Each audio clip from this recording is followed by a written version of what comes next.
Coming up on Windows Weekly, I'm Mikah Sargent subbing in for Leo Laporte this week, and we kick off things with Paul Thurrott talking about his time at IFA. We also have a conversation about Intel's current run of processors, where Qualcomm comes in to play, and kind of the current state of the chips being used in PCs, and what we might expect in the future for the Copilot Plus PC lineup. After that, it is our typical conversation about Windows updates, and a little opportunity to talk about Windows recall, a touch of information about Apple's event and what we can expect from the iPhones, and of course, as you might expect, we get around to Xbox Corner and your tips and picks of the week. All of that, plus so much more, coming up on Windows Weekly. Podcasts you love. From people you trust. This is Twit.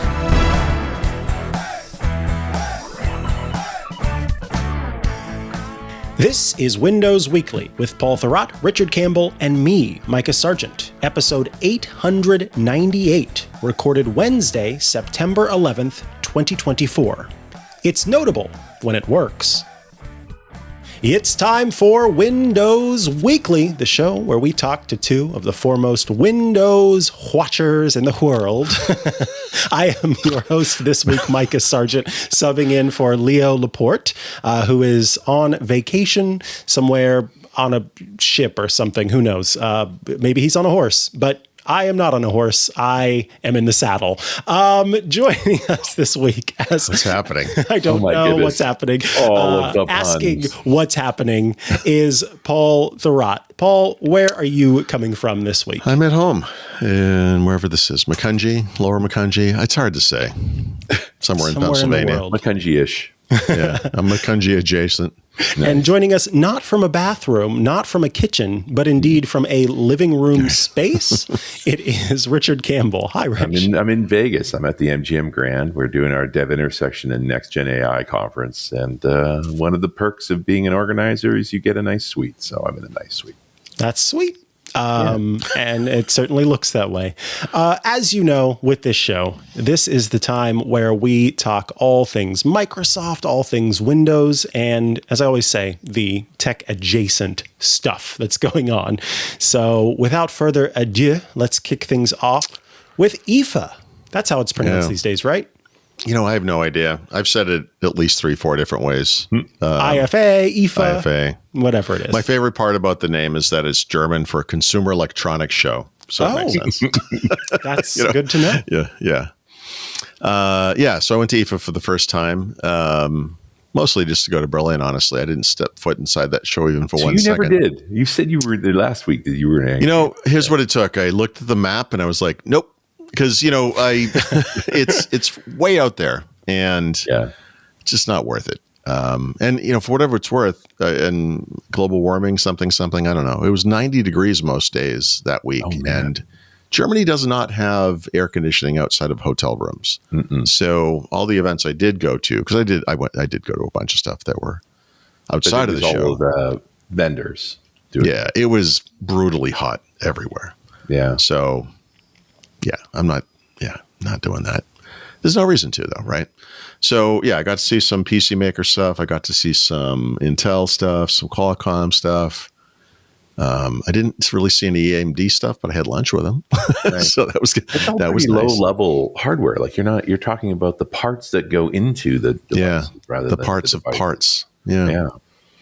So this, I sort of blurted this out at one point, probably on the show, and I kept saying it last week. And I was talking to Ryan Schaut, for example, who's like a hardware expert, and he worked at Intel briefly. Now he's back doing the kind of analyst thing, but he agreed with me on this. You know, not that this is the biggest year for the PC in the sense of sales or whatever, but rather just the sheer amount of news and rapid advancement in the PC space.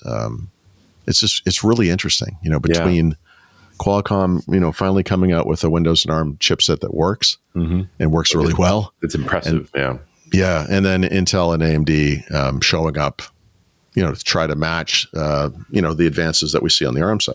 Yeah, a little pressure on them is good, right? Yeah, it is good. It's been coming for a couple of years, but it seems to have come together this year.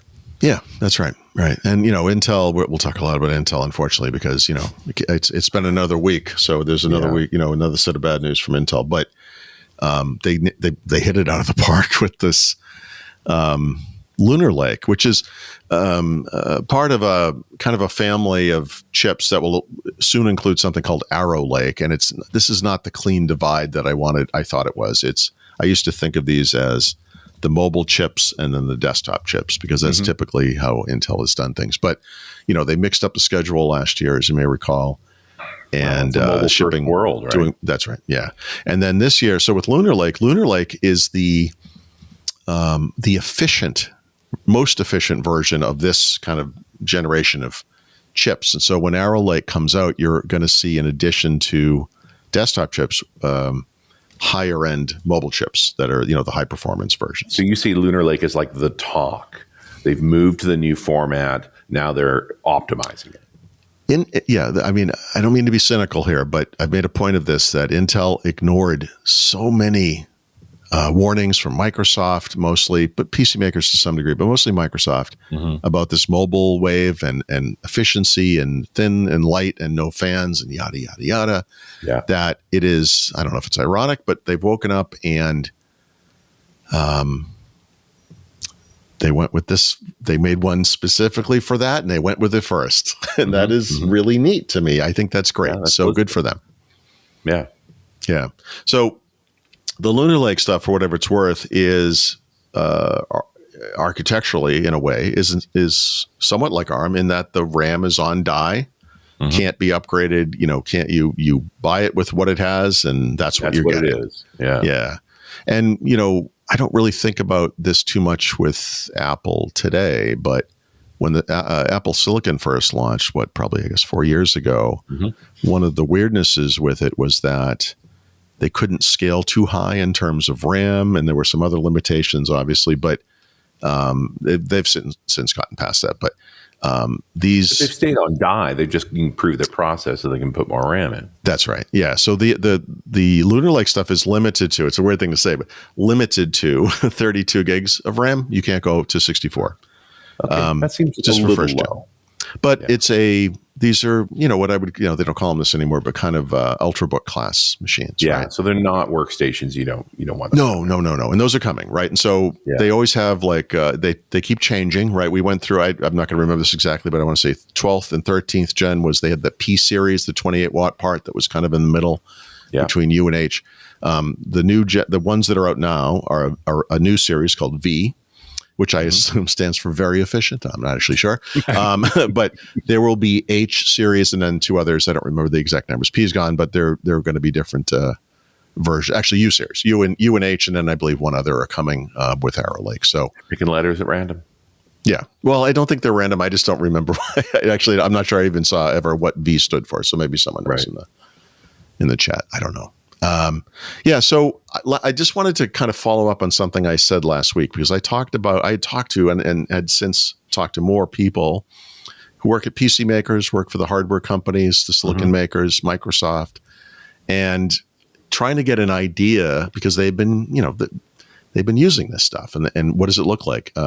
Lenovo is kind of an interesting company because they have at least, I think it's 2 or 3 models that are going to be available in all 3 versions of the chips, So off the record, mostly Ryan Shroud. I'll just name him because I'm not going to say anything proprietary that he told me or anything like that. But I trust him a lot, and he reversed one of my understandings about where these chips were going to land.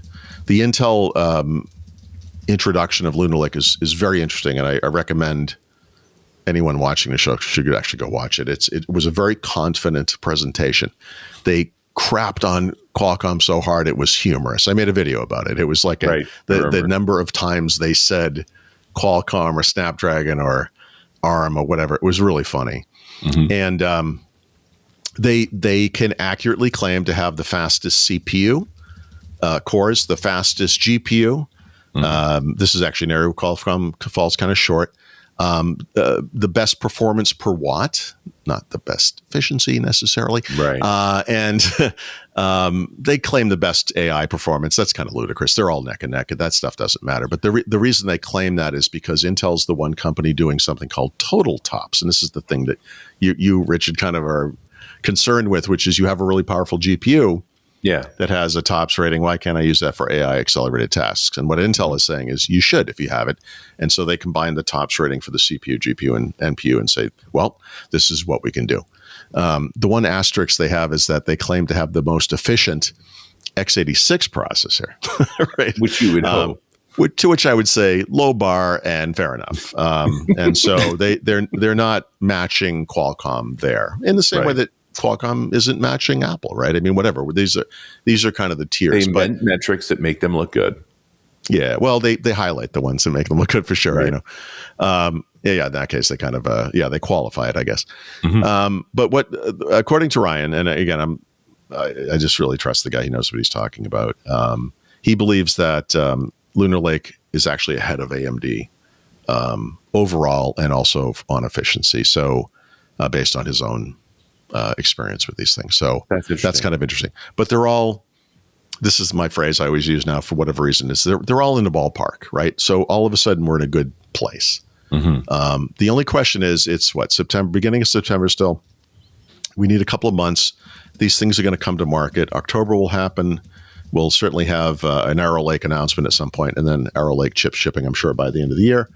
And then people will review them, these devices, the actual PCs, and we'll see, right? Because, we've seen some reliability issues with Intel chips in particular. This is the type of stuff that actually happens all the time behind the scenes that we don't really learn about. PC makers work with the silicon makers to get the fixes in, deliver them to consumers or users. Sometimes through Windows Update, sometimes through their own software updaters. So, right. We'll see. I mean, that's the one little asterisk, because we just, theoretically or based on tests, internally and so forth, it looks like we're in a good place. So I think that's very interesting, right? And very good news. And then we'll see. Yeah. The question always is ARM going to survive this? Like, I'm waiting for the next generation of Snapdragon chips so they can make some improvements and start to differentiate more. They were just trying to get to the goal line this time around. This is the asterisk with Qualcomm and ARM, right? So I look, I think they've done a great job. Qualcomm has, and they've done, I think, as good as they can do. But yeah, it's fair to say, especially for more, expert users or power users, you're going to have these esoteric applications or devices, and you might have a different experience. And games are a problem. I'm with you, but also this was still very much an ultrabook form factor. I would point out the long battery life and the every time I open this, it's right where I expect it thing. I would not normally. Oh no! I have a story on that. Me too. So me too. Obviously, I talk about. My wife knows this. My wife believes that I have Tourette's. I yell at my computer so much, but she has pointed out to me, like, you look like a child on Christmas morning when you open this laptop. You're just like, I'm sitting there like, like it works. And you did it again. Yeah, you got to understand how many times things don't work for me. Like it's notable when something works this well. Yeah. And that is a fact. The only reason I highlight the game thing is because Qualcomm did, right? I would not expect these devices to run games, not just because they're Ultrabook class hardware, but because they have to emulate those things. Yeah. It's hard enough to emulate an x86, productivity app. I would never expect it to be able to emulate a decent game and have it work right. Yeah. The fact that it works at all is kind of a miracle. It's a miracle. But it's the experience is pretty terrible most of the time. So, well, you got to wonder what's the threshold that makes an Electronic Arts or a Blizzard say we're going to do an ARM build.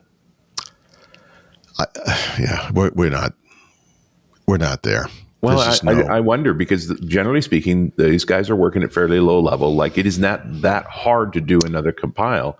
And as long as you're doing pure internet-based distribution, what do you care if you have more versions? So I feel like there's an architectural thing that has to happen here on Microsoft's behalf, because one of the weird little qualifiers on the Windows and ARM stuff with Snapdragon X is that when you run the Xbox app, nothing happens. There's nothing there.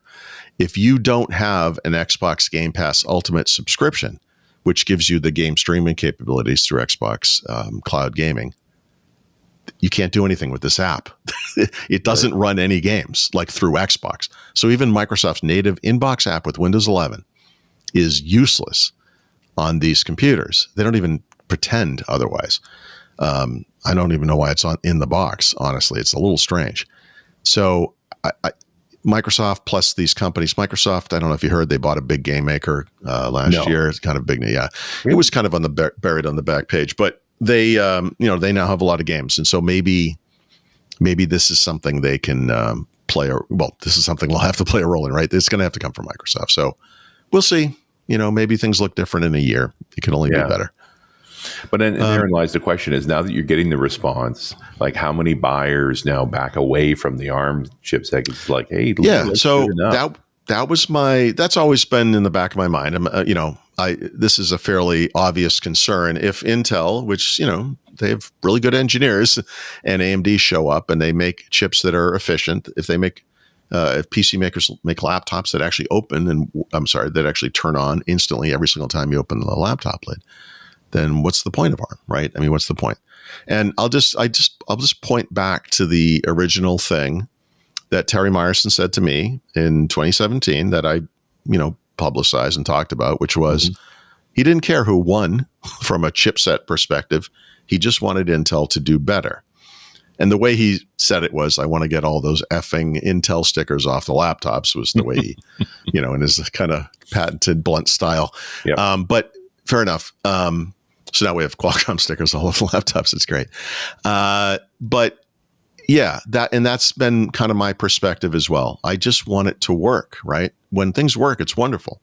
And so, like I said, it looks like they're kind of there. I don't know where we're going to land on Instant On and power management. We're going to have to, we'll find out. We're going to find out. The ARM advantage is that they don't have all of the driver baggage that the x86 stack has. See, I like that you kind of, I don't want to call that making lemonade. It's not fair. You put that in a very positive way, and I think it's correct.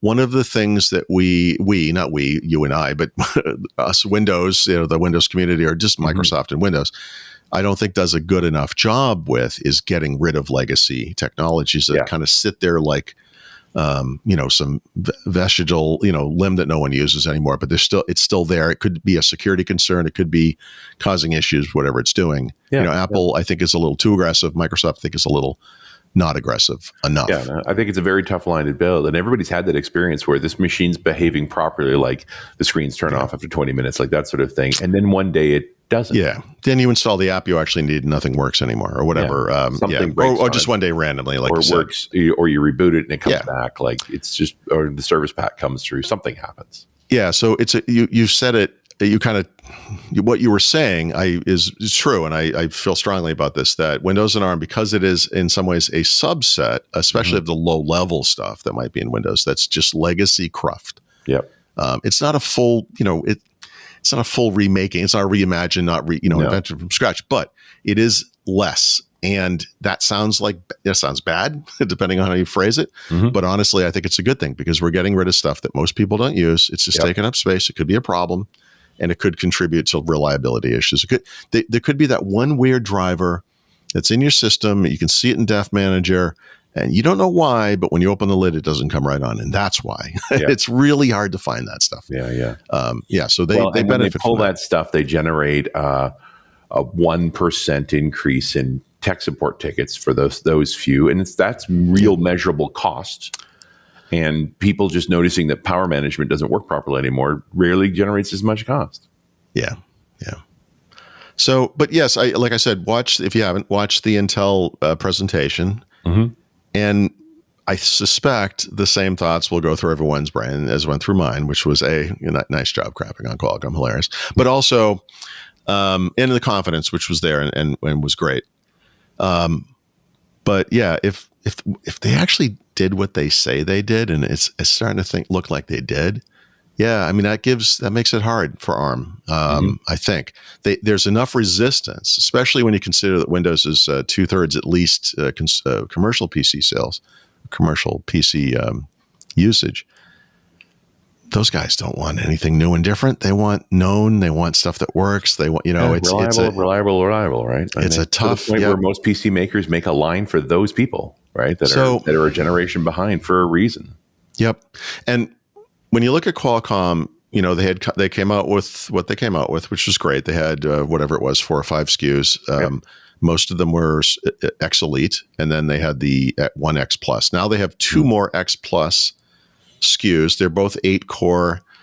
They both have, right. And the GPUs are less powerful. Oddly, the GPUs are slightly different in both of those. So there are actually now, I believe, 3 different levels of GPU across the entire family.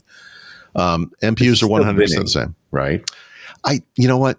No one, they would never admit to that. And but here's the thing. They said this very early on. In fact, before we knew what the chip versions were going to be, I went out there, I think it was March or April, to New York and met with these guys, and they didn't want to talk about it at the time. But the one thing they said was, look, the PC makers came to us and they said, we need to have tiers of these things because we have products that we sell for different prices. Mm-hmm. And, we need cheap ones for the cheap ones, and we need, expensive ones for the good ones, whatever.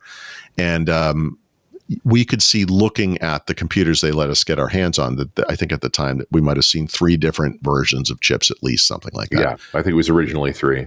Yeah, and now there are 5, and now there are 7, or whatever the number is. And it was very much speed stuff, which speaks to binning, right? Like they just measured it. It was unreliable. Yeah. You step it down. Okay, it's reliable. That's that chip. Yep. That could be what they're doing. It's interesting to me that when AMD in August and now Intel in September launch their next-gen chips that have these powerful MPUs, that Intel had to completely halt the development of what they were doing to change everything and do what they just did, which cost them a lot of money, which contributed to their current financial issues, that Qualcomm in the same week was like, hey, look, we have lower end chips, which is not normally a very exciting announcement. Like if you follow the smartphone space, you might see throughout Apple doesn't come out midstream and say, it's not September, so let's pretend it's May or something. And Apple's like, hey, we just released a new version of the A18 or whatever we're on. It's the A18 Mini. It's like we took an A18 and we stripped a bunch of stuff out of it, and we're going to put it in a really crappy iPhone. Like they never do that. No. But Qualcomm serves a market of partners who sell phones at different price points, and they will routinely throughout the year, they have their 8 whatever series for the flagships that we all probably use, but then they also have 7, 6 whatever series. And so, over the summer they released, I don't know what it was, a 6 series something for phones. Like, okay, I don't even follow this stuff. I couldn't care less. Yeah. But there, if you think about Intel, we have back in the day, we don't use these numbers anymore, but Core i3, i5, i7, eventually we had i9 as well. Yeah. There were tiers, right? And however we decide to differentiate them, Intel's doing it a different way now, by the way, with Ultra. But, Qualcomm has their way, AMD has their way, whatever. You have different price points. And so it felt weird. And this is also about 1 month before they have their annual event, Snapdragon Summit, where they will announce, I assume, I know they're going to announce new chips for phones, but V2 of this, I would think, right? This would be the time. It's about the right time. This is about this time last year that they were talking about X, and we'd have hardware in the spring. Yeah. And we had, happened. I guess we'll see. I just don't know what the sales numbers are. Are they happy? Did it move? Yep. Right. You've got all these vendors to make all these machines on these chipsets. I never understood the appeal of this to Qualcomm, to be honest, right? They serve a market that has billions of sales. Yeah. The PC market is 200 to 300 million at best. They're going to have a tiny percentage of that, and it's super low margin. Exactly. Yeah. So I don't see this as the volume growth for the company. There's more margin in the PC chips than there is in the mobile chips. The mobile chips are all about volume. Okay. Well, right. Okay, that's good, but it's, I don't know where the line is for lots of something that costs a little versus a few of something that costs a lot. I guess look at their emphasis on the premium version of the X. That's the one that's going to make the money. And I'm still very much in the camp that they're continuing to work on die yield, and that's why they're carving off these different SKUs. Yeah, Yeah, I'd like things to be simple. I watched we'll talk a little bit about and the again, Apple it's event. like when you have PC makers coming back saying it's still too expensive, right? Right. It's like, oh, good. Yep. I'll send the guys back to fetch another 10% off that die and make you a cheaper chip.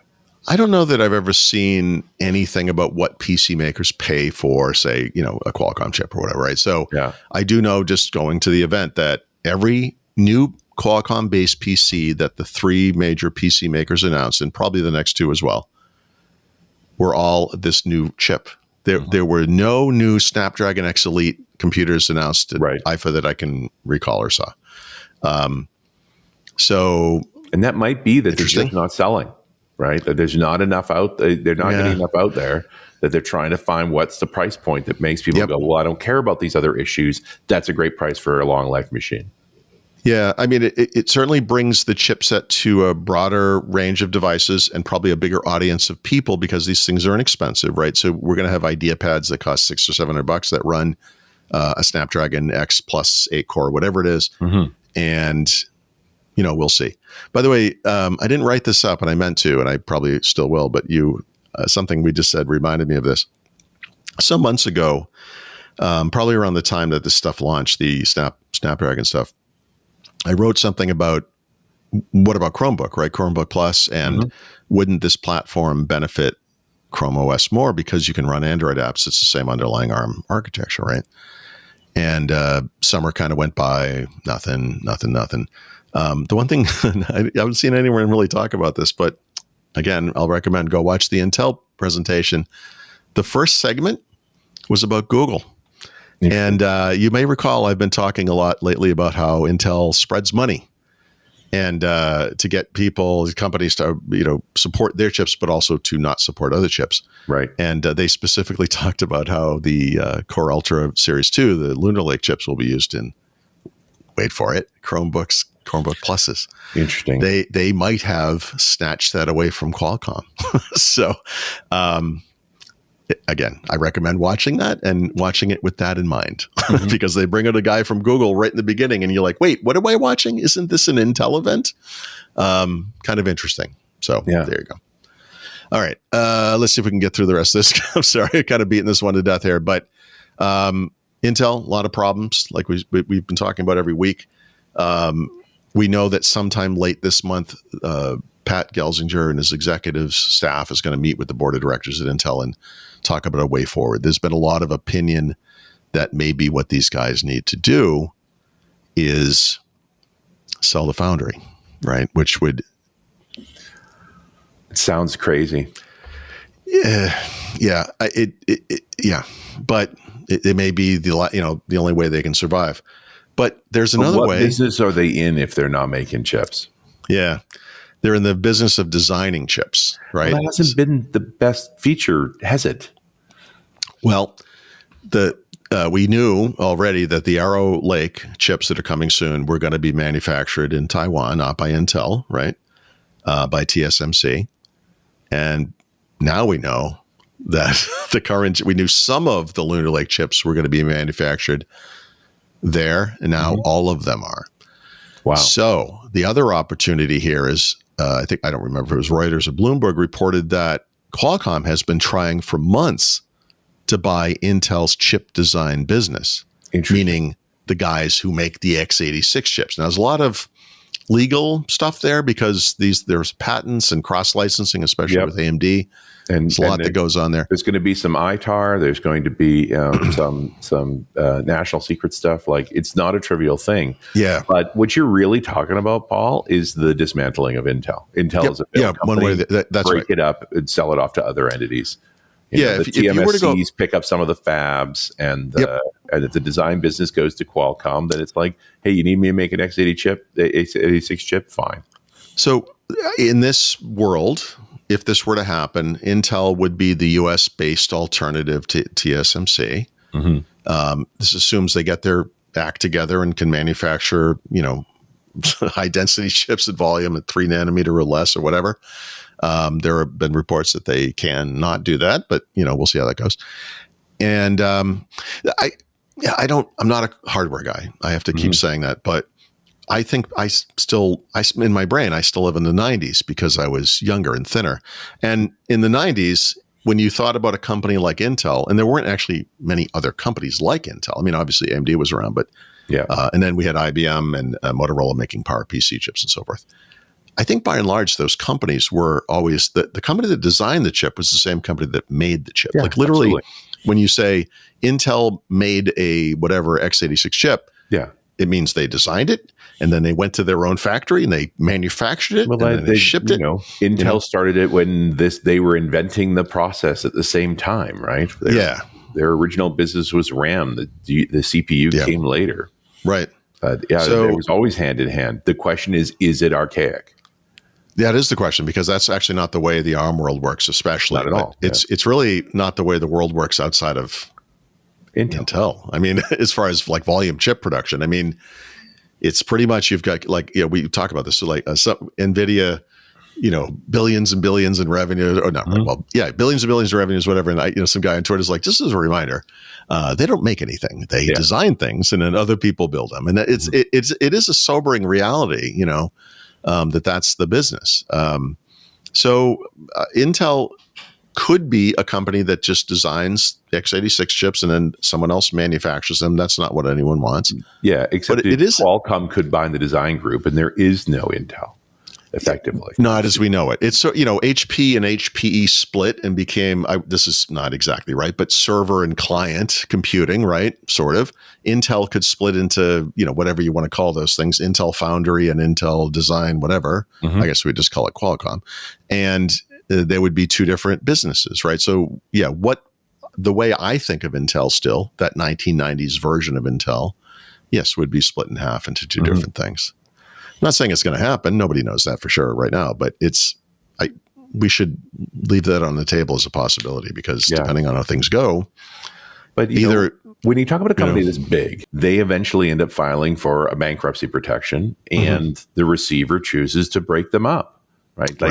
That's the only thing that happens to a company this big. There's too many assets. Well, and there's we had that notion of too big to fail when it came to banks. Intel is a national security concern. They may be too important to national security to fail, which is not a fun little phrase, but there may be some form of government, like they did with Chrysler or whatever, where they just bail them out, or do you break the pieces up and put them under better management? I mean, the U.S. government has already made moves to put foundries back inside their borders. Doesn't really matter what the owner is. We may end up with just issue is significant. So TSMC will be the one making chips in the United States and not Intel. We'll see. Look, there's lots of outcomes here. Intel may emerge whole on the other end. That's one outcome. I mean, this is a leadership change. Like, there's a bunch of ways to go at this problem. I feel bad about that, because I think he did the right thing, and if he were, if Pat Gelsinger, that is, if somehow this results in him leaving the company, the ideal outcome for Intel is that they are what he wants them to be, which is a designer and manufacturer of chips, and not just for them, but manufacturing chips for other companies like TSMC does, right? But that's also a challenging conflict, right? Yep. Then you really need to separate the entities, and everybody's a customer, including Intel. Well, I mean, it's too early to say, but the early money is probably on that is maybe where we're heading. The question is going to be where the pieces land, I guess, but maybe it does make the most sense. And we don't really know how, we don't really know how serious the finances actually are, right? They've done this playing around the bank stuff, like who's going to finance them? They've got a lot of money from government. Yep. Like they do layoffs, but they're positional layoffs. They're not, we can't pay our bills.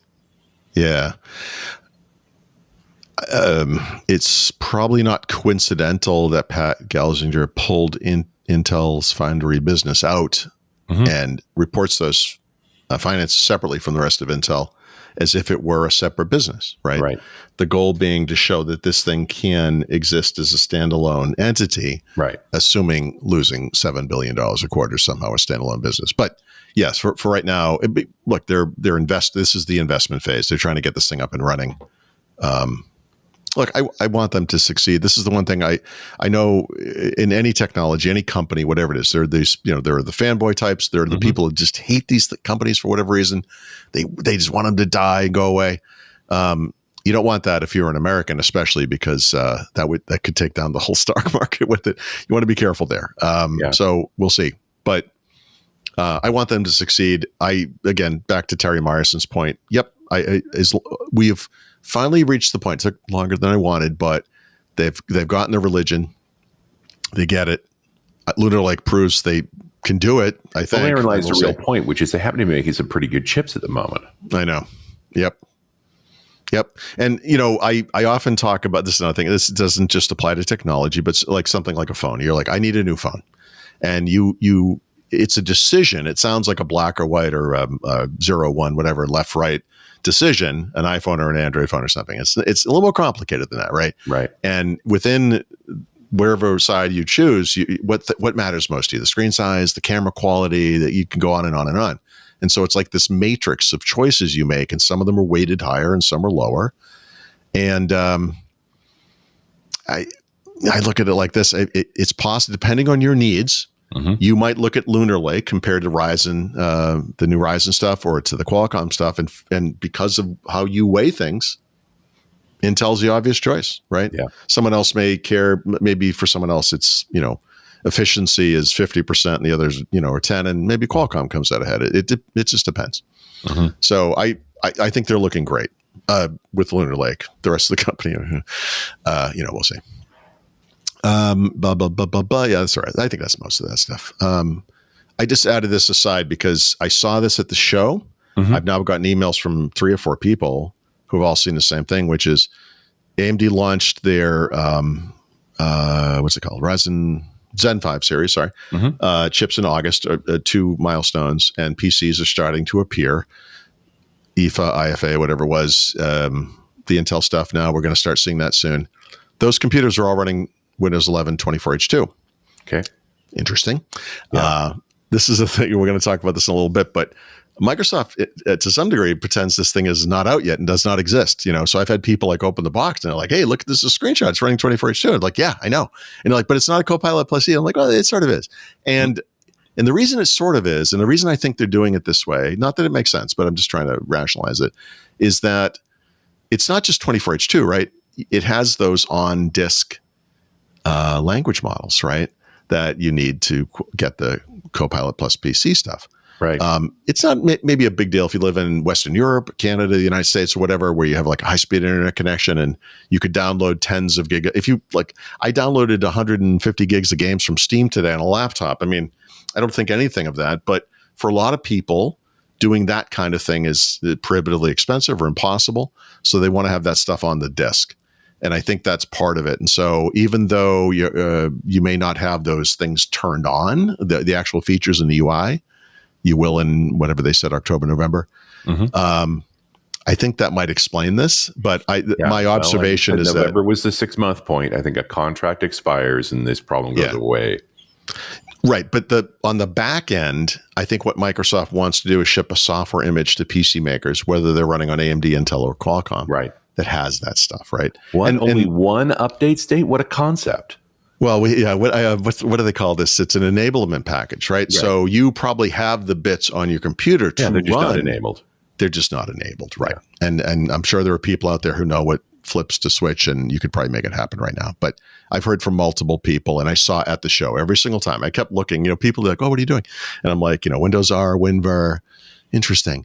They were always 24H2, and so that's a thing. Microsoft's kind of weird silence on 24H2 has been weird for me all year. Well, the last 4 months or whatever it's been. This whole situation, and the fact that 23H2 is essentially the same thing, right? Like, 22H2 we don't have to talk about anymore. Like, we are in such a weird state for these OS updates. Yep.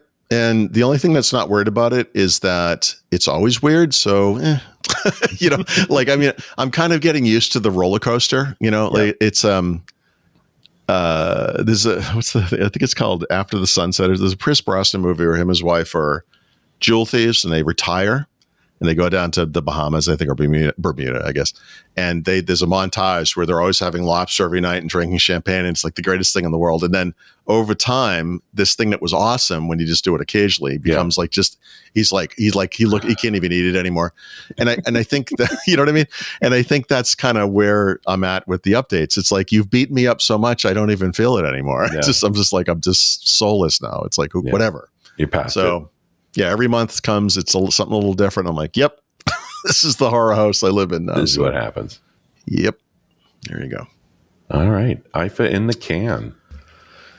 Yeah. Speaking of updates, we will be talking about speaking of the can momentarily. But I do want to take a quick break here so I can tell you about our first sponsor of this episode of Windows Weekly. It's Veeam. Without your data, your customers' trust turns to digital dust. You like that rhyme? That's why Veeam's data protection and ransomware recovery ensures that you can secure and restore your enterprise data wherever and whenever you need it, no matter what happens. Veeam is the #1 global market leader in data resilience. Veeam is trusted by more than 77% of the Fortune 500 to keep their businesses running when digital disruptions like ransomware strike. That's because Veeam lets you back up and recover your data instantly across your entire cloud ecosystem, proactively detect malicious activity, remove the guesswork by automating your recovery plans and policies, and get real-time support from ransomware recovery experts. Yeah, when ransomware strikes, Veeam is what you want. Data is the lifeblood of your business, so get data resilient with Veeam. Go to Veeam, Veeam.com to learn more. That's Veeam.com to learn more. And we thank Veeam for sponsoring this week's episode of Windows Weekly. Now we must traipse into the world of updates, which is Paul's favorite. Oh, Paul, you're muted. I did that. That was a funny joke no one got to hear. I said, not sachet. See? Very good. It would have been funnier a few seconds ago. Yes. So moving on to literally Windows this time, I guess. Yesterday, geez, feels like a month. I'm still way off schedule because of my travel. I'm sorry. Yeah. Which is anyway. I get up at 4:30 in the morning and whatever, pass out on the couch at like 8 o'clock at night. So Patch Tuesday came. 22, 23, 24H2 all got updates. The 22, 23 updates were the same update. 24H2 was different, but commonality, right? The only big, I don't want to call it big, but the only obvious change you might see, depending on the type of phone you use, or if you use phone share at all or phone link at all, is they've added Android devices, or will be, depends, right? When you're going to get it. Part of the fascination of this, to Windows Share, right? So when you go, select a file, share, this will be one of the options, right? And this is part of their, like Richard said, they're aligning all of these versions together. The way that they document this is fascinating to me. So if you know the KB number for something, they use a KB, a knowledge-based number, to identify these cumulative updates. Yeah, you can look it up on Microsoft support. And Laurent, the guy who writes the news at Thurrott.com, Microsoft publicizes the 22, 23H2 stuff, but does not publicize 24H2.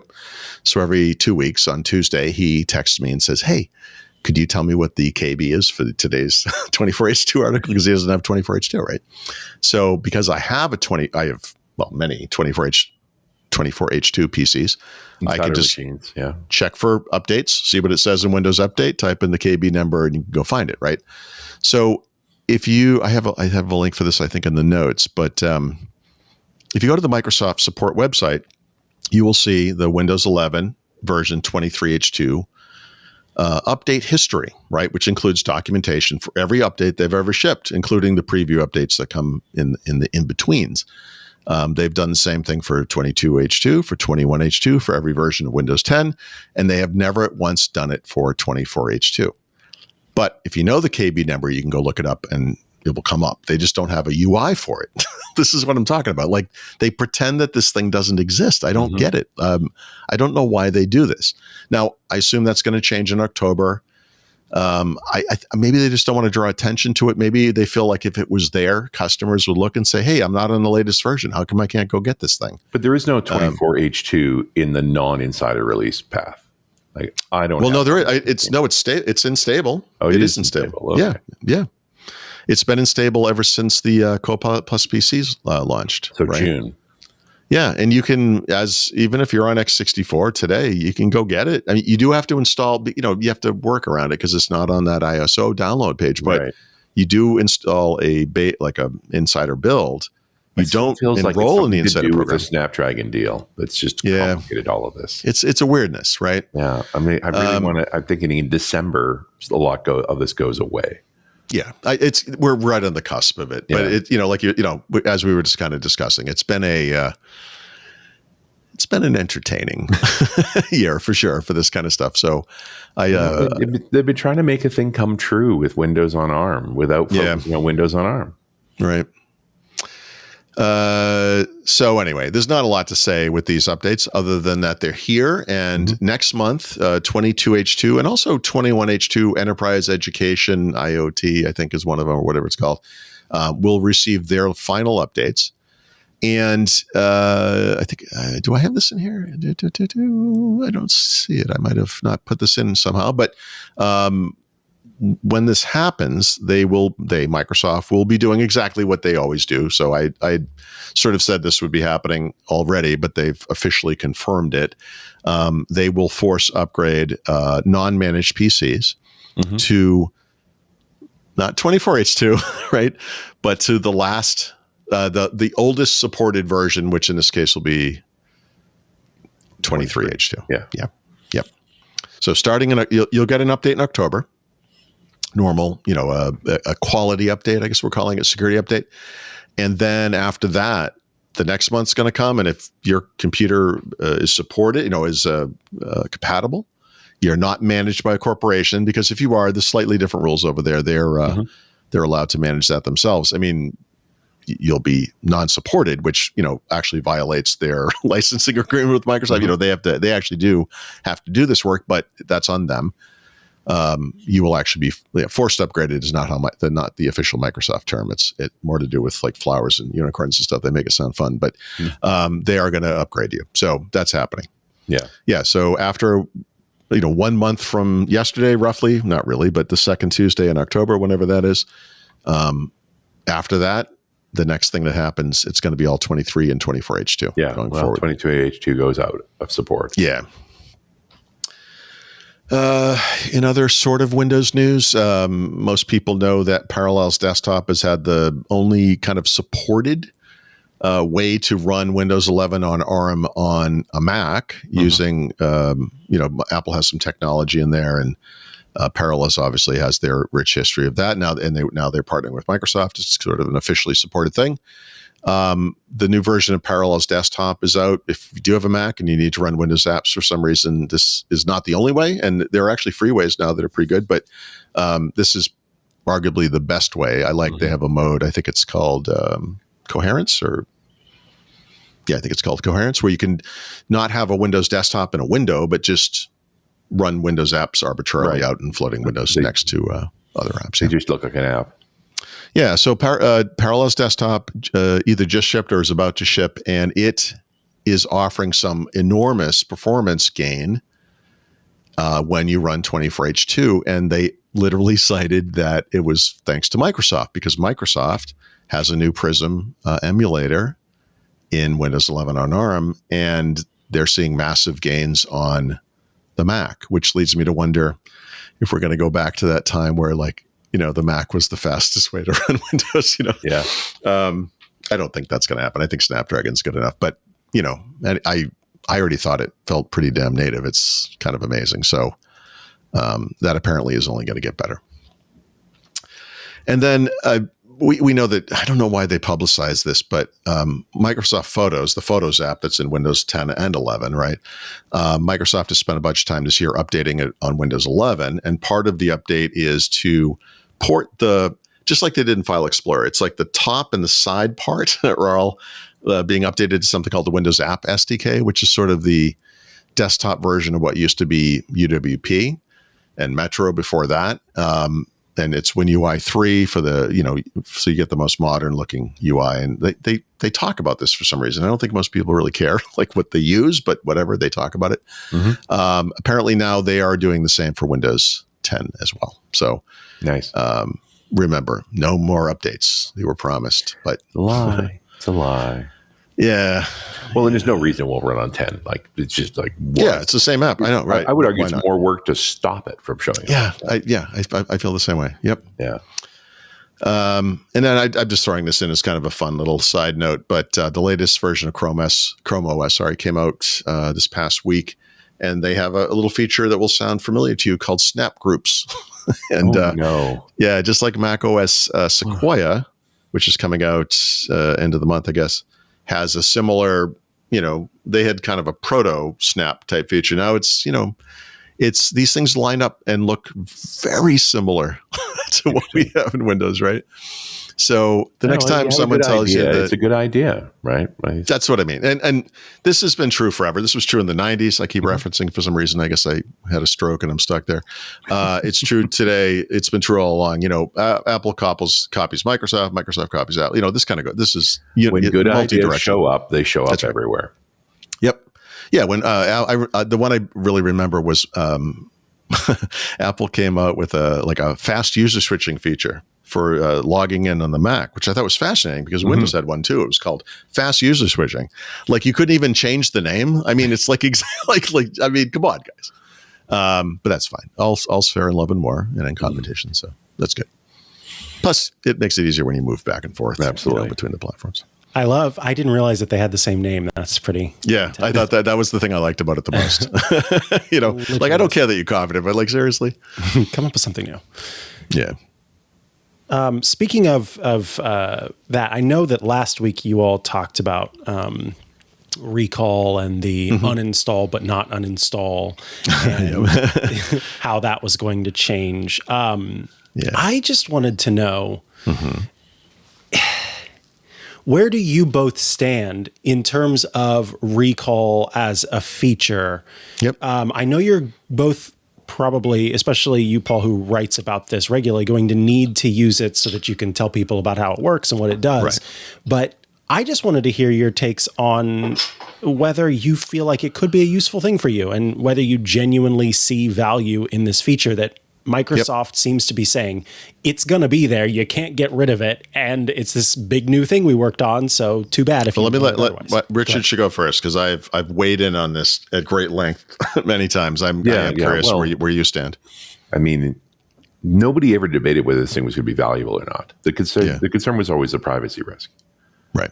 That's the only issue. The idea that, we always struggle with finding the history in our browsers and so forth. So that part was never an issue. I think it's always a dumb position to say, oh, you have no choice. This thing's going to be there. A, it's never actually true. Yeah. And B, why scare people? Like, what are you doing? Like it's not even important. It's just, people always want the option of shutting the thing off. I also think we haven't seen the real product because we haven't seen the real product. We haven't seen the real product. That's enough. Then look, the enterprise admin guy in me, who's had to go to court to talk about bad behavior of employees using the infrastructure that I was responsible for. I want this at the corporate level. This is protection for the organization and its employees. So the fact that they're afraid to go there, the fact that they didn't pilot it there, where it's clearly a needed product, where it could be controlled with policy, and yes, wow, this is a huge topic. So let's just spend the next 2 hours on this. So when I was in the audience watching them announce this thing, I had two immediate thoughts flash through my brain. One was, what time is lunch? No, one was the way the sort of blasé way they presented it. It's so poorly. And I thought to myself, guys, you got to address the privacy thing because people are going to overreact to this. Yep. And I made a note to myself, like, I can't believe he just acted like this was completely normal. Google has this way of coming out on stage and they'll say something like, people prize us because they know we're protecting their privacy. And everyone in the audience is like, what is he talking about? Do you actually have no idea what we think of you? Like, that's crazy. And I think Microsoft suffers from the same problem. Like, I knew there was going to be an instant distrust of it. And the funny part being, Apple, the most trusted of the tech giants, took the privacy question so seriously when they were talking about nearly the same thing. I was waiting for them to get through their thing and then say, you know what, let's circle back because we really want to deep dive on this and why you can trust this, because that story is solid, and they didn't. But the other reaction I had was, you know what, this is a really good idea. And to that point, I would just say, I have asked, I do this all the time. My wife is the initial canary, guinea pig, whatever, where I say, hey, I'm going to describe something to you. And I just want to tell me if you think this is useful to you, you know? And I described Recall to her and she said, oh my God, yeah, that's fantastic. And I said, okay, it's coming in some future version of Windows. And she said, when can I get it? You know? Wow. And I've had that kind of reaction with my sister, my brother-in-law, my friends, whatever. So I go through that process. I met the guy. You also pointed that normal mortal humans don't prioritize the security concern. Like, it's not a thing. That's right. Right. I've had a friend show me that his iPhone account has been compromised, and he's using him to send junk mail. And I'm like, dude, you need to change your password. He's like, oh, no, I'm not doing that. This isn't hurting me in any way. I'm just going to let it go. Oh boy, it's so stressful. You and me both, man. It's a good example of they don't care. My audience or whatever, they're technical, they're pedantic, they're ADHD, they hyper focus on things that we live in, and I'm one of them. I mean, I'm the same way. We live in this kind of little bubble, and things that are important to us. You know, it's the Sam Kinison thing from Back to School. Yep. He really cares about what? We'll never know. You know, like it's it's a hyper focus. But then you get in the world and you talk to people and you realize, this normal people don't have the same concern. Yeah. I met a guy at that show who claimed to have created Recall. I mean, he might have just been one of the people on the team or something, but I said, listen, I have to ask you some questions. You're not going to like this. And he goes, oh God, here we go. Cause he knew the types of questions, people are not going to trust them. And I said, no, this is not what you think it is. I don't think you're going far enough. I said, let me ask you two questions because I already know the answers because I can see you're taking a cautious approach here that no one's going to appreciate. Mm-hmm. If I am saving the problem with Recall from my perspective is that it's on a device. It's literally locked on a device. Now they're promoting that as the security aspect of it, but I use multiple devices. Yes. Some of them are not Windows PCs, right? Mm-hmm. So what I need is a way to get to my history no matter where it is. Like when you're in a browser, one of the things you can do is look for things that are in tabs on an iPad or a phone or something when you're on your computer. Like that's how Chrome works. It's how other browsers work, right? So I said, with that in mind, I said, let me ask you something. And I have a guess to the answer. If accepting that it's only on the computer for now, if I do a PC reset and come back, is that thing still sitting there? Because I know it's in a secure enclave all by itself. Yep. There's no reason it can't be there. And he says, no, we wipe it out. We have to, for security, privacy reasons. I'm like, all right. So I said, that's bad. I said, I want that thing there. Mm-hmm. If I choose to save my data, that thing should still be there, et cetera, et cetera. He goes, yep, I hear you. And then he was kind of warming to this conversation because he was expecting the stupid, I can't trust you, Microsoft with a dollar sign. So I said, all right, let me ask you another question. Surely you are working on OneDrive based if you're a consumer, whatever it is based if you're an enterprise, sync across devices, because this thing to me only makes sense when it's available in the cloud and it's everywhere. And then he smiled. He said, yep. He goes, so those two things you raised, we're absolutely looking at those. Obviously, it's in the roadmap. We're looking at that. But we know we have this big hurdle in the beginning to get over, which is we're going to do it on one device. It's going to be limited. And people are still going to overreact. There's a strong case for leave it until people are screaming for it. Yeah. Like make the customer. This is the Apple way too, right? They'll do this all the time. 100%. Well, and it's because it's a classic problem with smart tech people is you get too far ahead of the customer and you make things that just freak them out. So make them thing that's valuable and make them ask for more. Yeah, Microsoft has a way of over-architecting things. Like we talk about loops sometimes. That's a great example where, and Teams, I think, falls into this too, where instead of coming to market with something that kind of meets a single need and does it well, they think, all right, let's step back. All right, if we're going to do this, we need this kind of thing. And we're going to need, and then they build this gigantic infrastructure. It takes years. And then they ship this thing where you're like, why did I wait 3.5 years for something that looks exactly like Notion? What is this? Yeah. But the thing you don't see is and how slow. And how many it's like pieces dripping off the side. Yeah. So they didn't do they didn't do this that way. And okay. So I think that's kind of interesting. Mm-hmm. I've made this point so many times, but all of the security privacy concerns about recall are nonsense. They're completely made up. And the reason I can say that with certainty is because there is not a single human being who has used that thing on a Copilot Plus PC that has Windows Hello, ESS, and all of the incredible hardware requirements that have to be certified at the factory, and you can't add to it and change it, and anywhere it doesn't work. You have no idea. Now, that doesn't mean it's secure. Don't get me wrong. I haven't used it either. I don't know that it's secure, but what I do know is that the thing you looked at is not the thing we're talking about. Yeah. So your opinion does not matter. Yeah. The correct answer is nobody actually knows. Yep. Nobody actually knows. Now, it's Microsoft. I don't know if you know this. They ship buggy software sometimes. So there could be mistakes, but I know. I'm sorry. Sit down. Fan yourself. You'll be okay.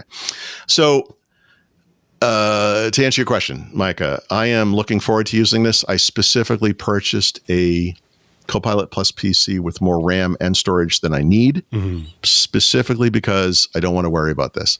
And from a technical perspective, it is fascinating to me that Microsoft spent a decade plus trying to solve this problem using databases and metadata and tagging, and couldn't do it, failed repeatedly.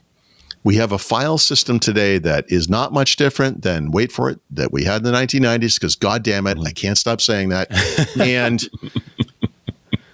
the reason it failed was, just think about something like a photo.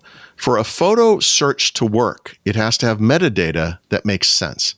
The location is a great one, but also you could go in and say, you'll say something like, this is my father, this is my mother, this is my wife, this is the location. If you don't have location told, this is where it was taken, this is the date and the time. And that stuff is how you search for things and find it. And that technology improves over time, right? Google Photos will say, hey, is this person who we think it is? And you can say yes or no, and that gets better. But with AI, you can actually kind of throw that stuff away a little bit, and all the database junk from the past. And you can say something like, sometime in the past month, I was looking at a blue sweater on maybe Amazon, maybe Kohl's, I don't remember. Some website. Boop, up it comes. And that is both an incredible use of AI, a technology many people still don't believe is anything, but also solves a very real world problem, which is we have so much data in so many places, it's siloed. This is like the Microsoft Graph and Jeffrey Snover and all the stuff that Microsoft did as sort of a next generation solution to solving that database problem, if you will. This kind of just rises above all that and says, it doesn't matter. We have multimodal capabilities, and we can do different things. And people are like, oh, all it's doing is taking screenshots. It's like screen scraping. It's like, yeah, it's a little more sophisticated than that. And I think people are not giving it its due. And I think when you put kind of invented privacy concerns or security concerns in front of the conversation, you can't see the forest for the trees, that there's something kind of really cool happening here. Yeah, I'm going to use it the second I can. I wish I could use it across devices. The fact that I have to wait months and months and months to get a really limited version of something that is going to be awesome in like 2 years is frustrating to me. I'm surprised it's the complete opposite problem. I'm surprised you still don't have it. I know. Like, it's been a while. I don't have Activision Blizzard games in Game Pass. Don't get me started. Don't get the number of things I don't have that I should have. September. It's almost a year. Almost a year. I paid $15 and now $20 a month for that frickin' service, and don't get me started. Anyway, that's where I am. So it's probably not a lot. It's probably not maybe what some people would expect, unless you've been reading my stuff, I guess. But I don't know. I see the benefit more than I see the concern, I guess.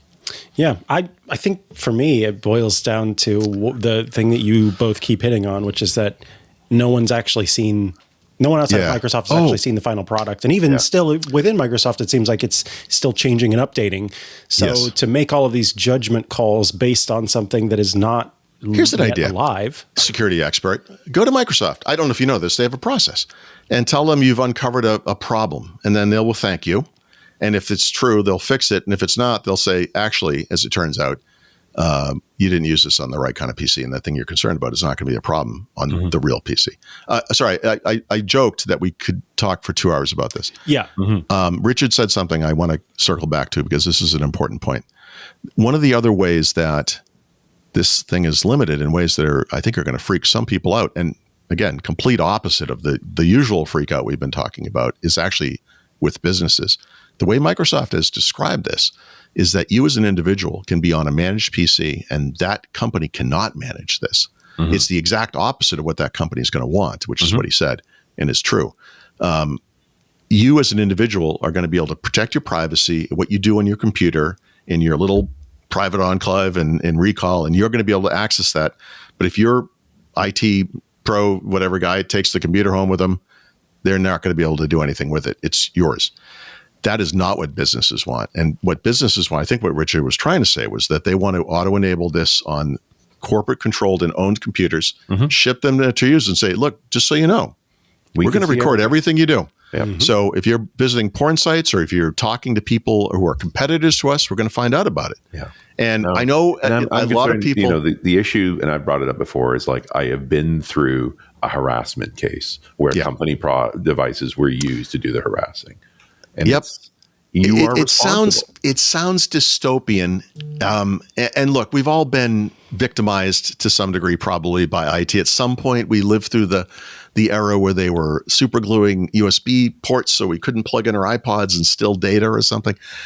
When all we were really doing was charging it, or whatever. But look, to your point, there is a very real concern here, and look, we may not like it, but I think it's completely understandable when this company with corporate secrets on this thing, they're like, I mean, I feel strongly they have to tell you they're doing this. You should know that, right? You don't want to be behaving badly on a laptop and then find out 6 months later, like, what they've been watching. But knowing that, you'll probably behave yourself, hopefully, or whatever, but they're protecting themselves, right? This isn't about spying on people. It's not about violating your privacy. It's about protecting the company. And I feel like for the corporate environments, they need that as well. We already have in MDM solutions this notion of selective wipe, and we have private data and company data. Look and they at can the be discovery separated. mechanism built into Exchange. Yep. Right. I already have keyword filtering for I think that's harassment terms. I think this is the future automatically. Yeah. So I think in the future, so again, recall, everyone's freaking out about how like Microsoft's tendrils are in here somehow. It's the exact opposite. If anything, it's too limited. A future version of Recall will have a personal and work version. The company will be able to do it. Say, look, when Bob uses Microsoft Edge, he can do whatever he wants. It's in his thing, and he can look up little Recall things and do his personal stuff. But when he's using the browser we control, we see that and we control that, right? Or, and you can split it however you want between apps and services, whatever.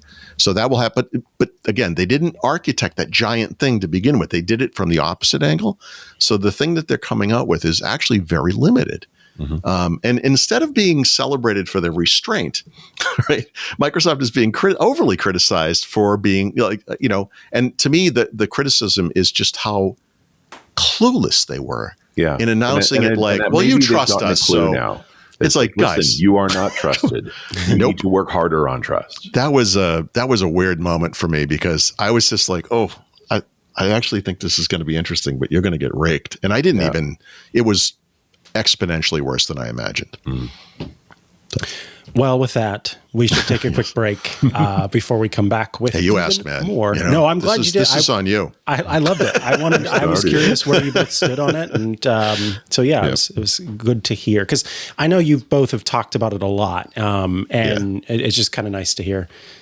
Although I think sometimes people can surprise you. Like with Richard, I'm like, well, Rich. I'm like, I think Rich. I mean, I know he gets it, but it's like. you never know. Richard might be like, no, this is a privacy nightmare. And because he's Richard, I'd be like, all right, I want to hear this because I know he knows what he's talking about. But I also know better than when I don't know, right? It's like, listen, I don't know. Right. It isn't a product yet. Like it could be, everything can be. Yeah. I guess with Microsoft, they get so many things wrong so often that let's not invent some future crime. Let's just wait for it to happen. Then we can go nuts. I had enough problems with the stuff they've actually done. Yeah. I have a stupid little cloud backup thing in my File Explorer window right now that I would really like to get rid of, and screw them for that. I'm mad about that now. Give me 6 months from now, we can talk.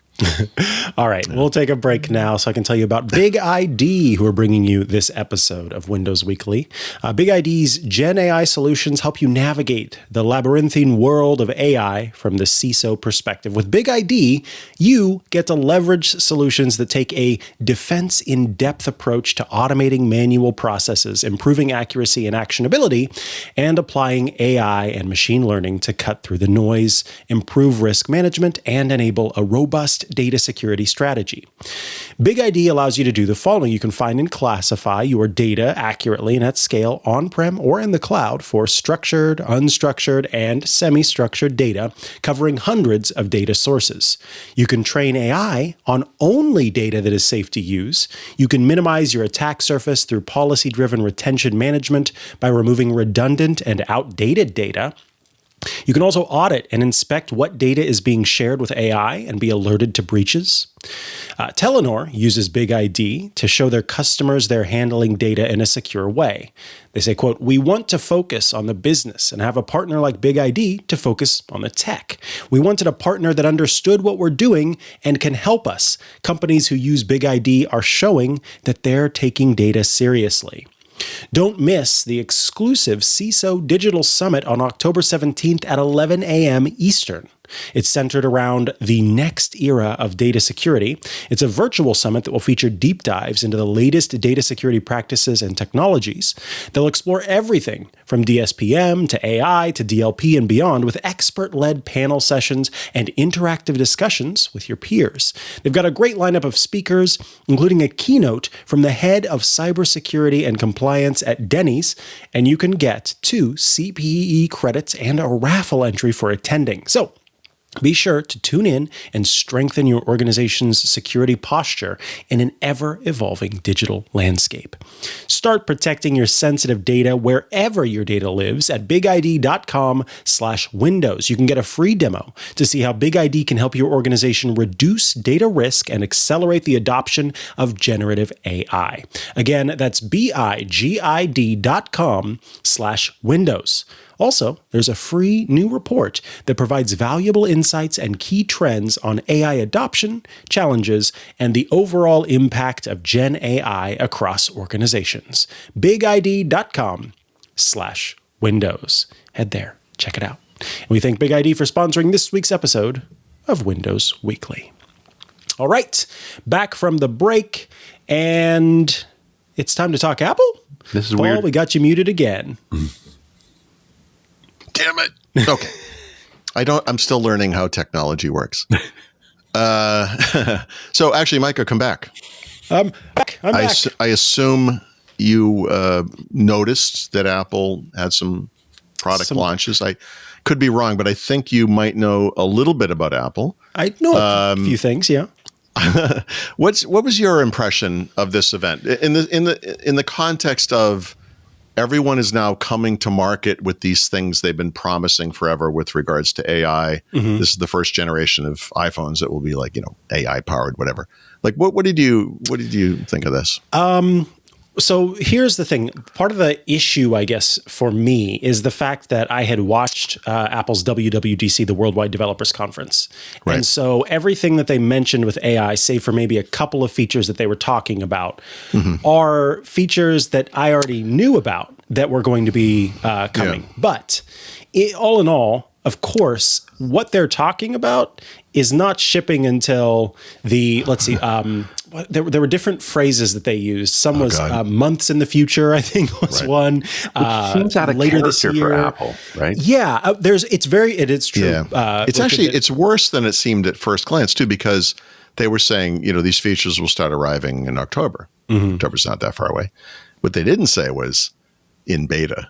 Yes, yes. Yeah. And that is even rarer. Google had Gmail in beta for years and years and years, but I think there was maybe one other feature in modern Apple's past that started in beta. I'll tell you the one I remember. And this was, I think it was 2016, 2017. They announced the iPhone 7 was the first one to have like the bigger size one with the extra camera lens. So they were going to do portrait mode.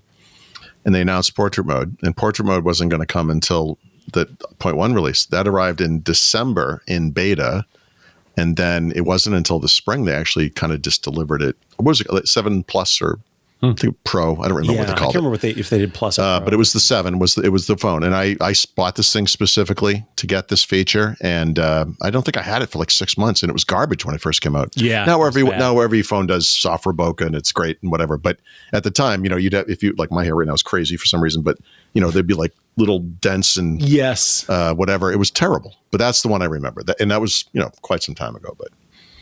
But it speaks to how normally they have the product ready, then they announce it, and they tell you when they're going to deliver it, and they hit the day. Like, they don't miss. I think this speaks to the special case that is AI. There is, I think that they're reacting.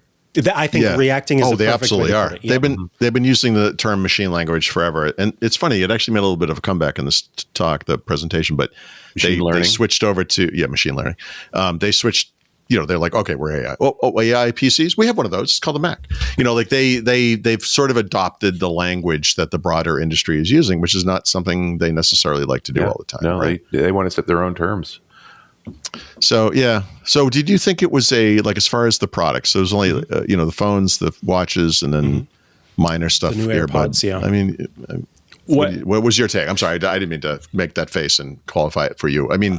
What did you think? I mean, just for an Apple guy, like you see these things. I was going to say I don't think that this was uniquely underwhelming in the sense that this has been the case, I think, since iPhone 10 for me, because it is always these iterative updates. I think that there's an aspect of this that you might be hitting on here, which is that Apple intended for Apple Intelligence, its version of AI, to be a huge, brain-shaking moment. And frankly, because it's not there yet, and because the kind of media creation aspect, which I think is the aspect that is going to interest most people, the people who are going to be making stuff with those, that's special where emoji. they need the most help. They have to go to and that's third parties. where, exactly. That's where it's not ready yet. And so it's just another new slate of glass and metal that has a little bit of a better camera and a little bit of a better processor. Yeah.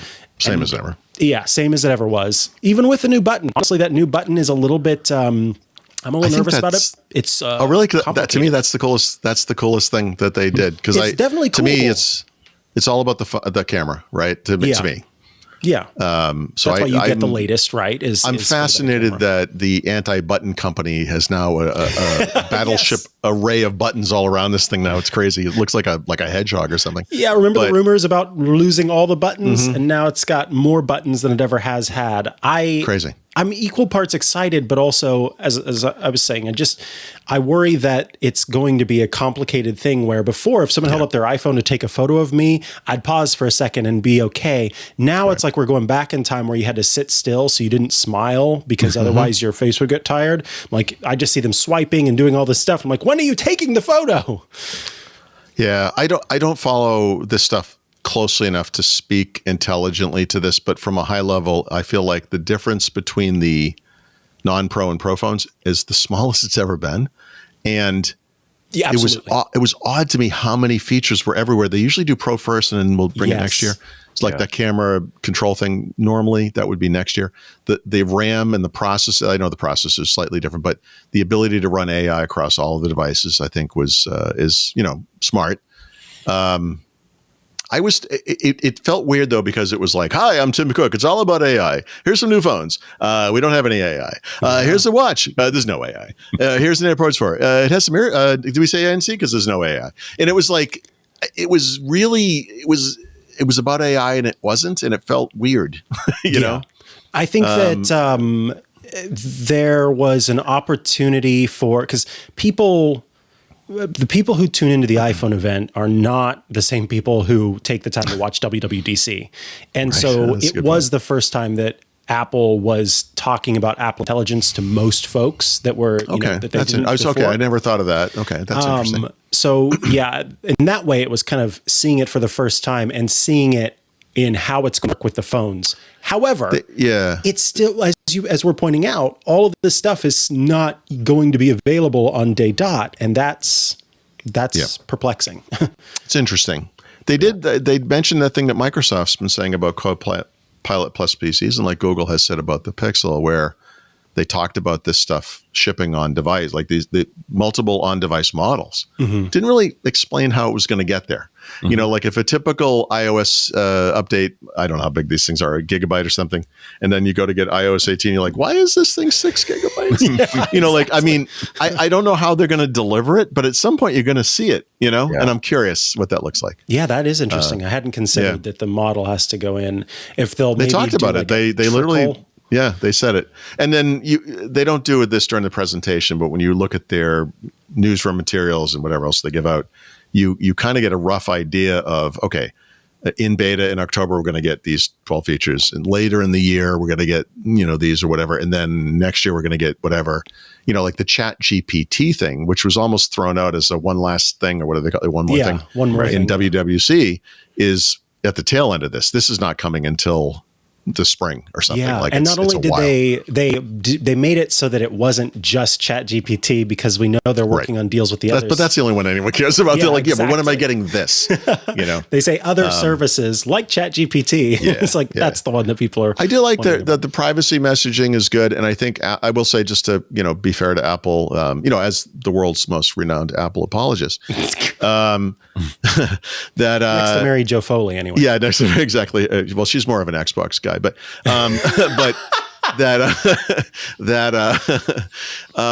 their kind of measured approach, which people see as slower behind, whatever, I get that, but it feels mature in some ways too, because I think there's been like a really chaotic, spastic, kind of AI, and they're playing the adult in a way, I know they're behind, they really are behind, but the messaging is solidified. Yeah, I like it. I think they've done a good job of. I respect it. I was going to say the same in terms of, and I think that's why the media stuff is taking longer, because there's a lot of cultural pushback when it comes to how these things are trained and what you're creating with it. And I think that Apple wants to see itself. Are we all just a bit hopeful here, because Apple has been the adult consumer in the room? Like they don't put something in their product that isn't good.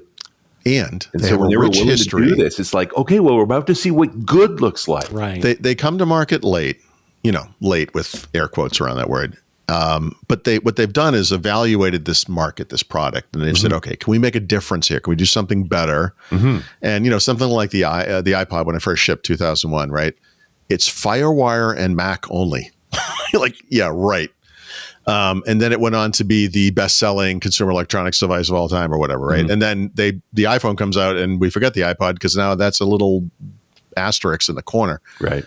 So they've made good bets. They don't always do it, but oftentimes they come to market late, but with a better solution, with a more fully so the subtext realized of everything you're saying here is this might be the exception. This might be you're chasing, don't know what to do, have said we're going to do this thing without thoroughly testing it, and now we're pushing it back because yikes. That's so much better than what I thought you were going to say there. I thought you were going to say the subtext of what you're saying is that you are secretly an Apple fanboy and are now announcing your switch to the Mac. I would never say I'm not that guy. Yeah. Okay. I actually got a little chilly there for a second. They didn't, unless I missed it, they didn't actually talk up Apple passwords at this event, right? I don't remember them doing that, which is kind of curious. That's kind of a major new feature. Like they're getting into the password. It's really identity management, whatever. But that was more WWDC than this but event. it seems like something you'd want to tell consumers. It's going to be in their face. I mean, anyone who uses an iPhone or an Android phone knows that it's not hard to switch the autofill provider, et cetera, but I mean, like, we can do this, but I don't know, based on the loud, horrible sounds I hear from my fiance when he's trying to log into something, I think they might be trying to avoid that area. Like, it's not our fault that passwords are changing. No, I get what you're saying, though. It does need to be put out there, but I don't know if Apple wants to be the company that's saying, hey, this is what's changing, and it's let's taint our otherwise fun and rainbow unicorn lollipop event with passwords are changing to passkeys these days. Right.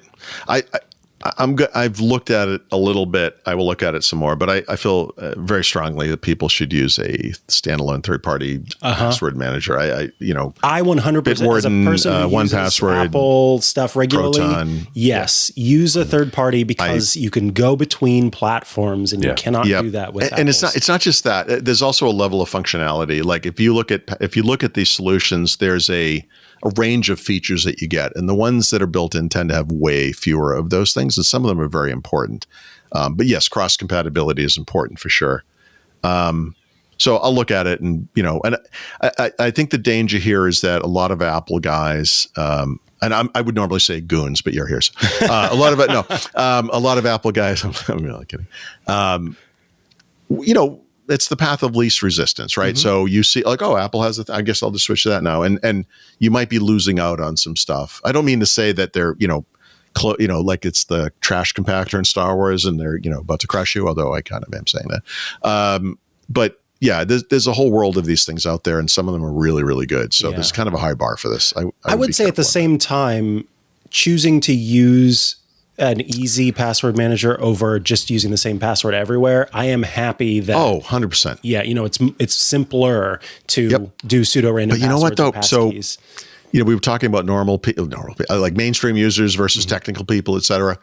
Richard is a physical security key user, so he's at one end of the range. There are people who don't put passwords on devices because it's too much of a bother. I have heard from way too many people that doing a 2FA authenticator app thing on your phone is too much and too distracting and too complicated and too much time. And dear God, like I'm sorry, but that's nonsense. Those are the people that over in the IT world, it's not optional. You can't get cyber insurance without it. You can't run a Microsoft 365 account without it. Like, I'm sorry, MFA much is of your life Apple's now. stuff doesn't also requires that you have 2FA. There are many services that require but you know what? So I like that, but Apple's 2FA requires another Apple device. Yeah. And my God, what are you talking about? No, I agree. So if I'm on my Windows PC and I'm on a trip and I sign into Apple.com to check on owner, it's like boop boop. And if I don't have my iPhone with me, like how do I? There's no other way. But there probably is another way, but I mean that's non-standard and not great. And that's maybe but to an Apple guy person, their answer is, it's okay. I always have my iPhone. I have my Apple Watch. I have my iPad. I have, I don't care. And I'm like, okay, fine. That's fine. But I rent a movie on my Apple TV. It's like, check. I'm like, I don't have an Apple device here. Like, how I have to go find something to go, type in a stupid code. I mean, it should just be an authenticator app, right? I agree.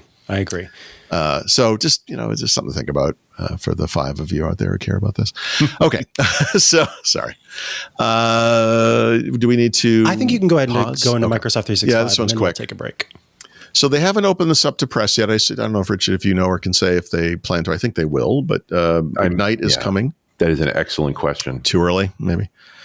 I'd like to get going early on that if I'm going. I plan my trip to Mexico, so I'll be home in time to do. Come to Ignite. Ignite falls at the end of a trip across Eastern Europe for me, and I haven't got a commit for podcasts, so I know nothing. Okay, so it's like the week before Thanksgiving. It's really late in the month, and it's in Chicago. It's in Chicago, which November. I know it's not ideal. Even Orlando would be better, and I say that, knowing how horrible Microsoft Orlando can't go to Florida right now. They're just not going to.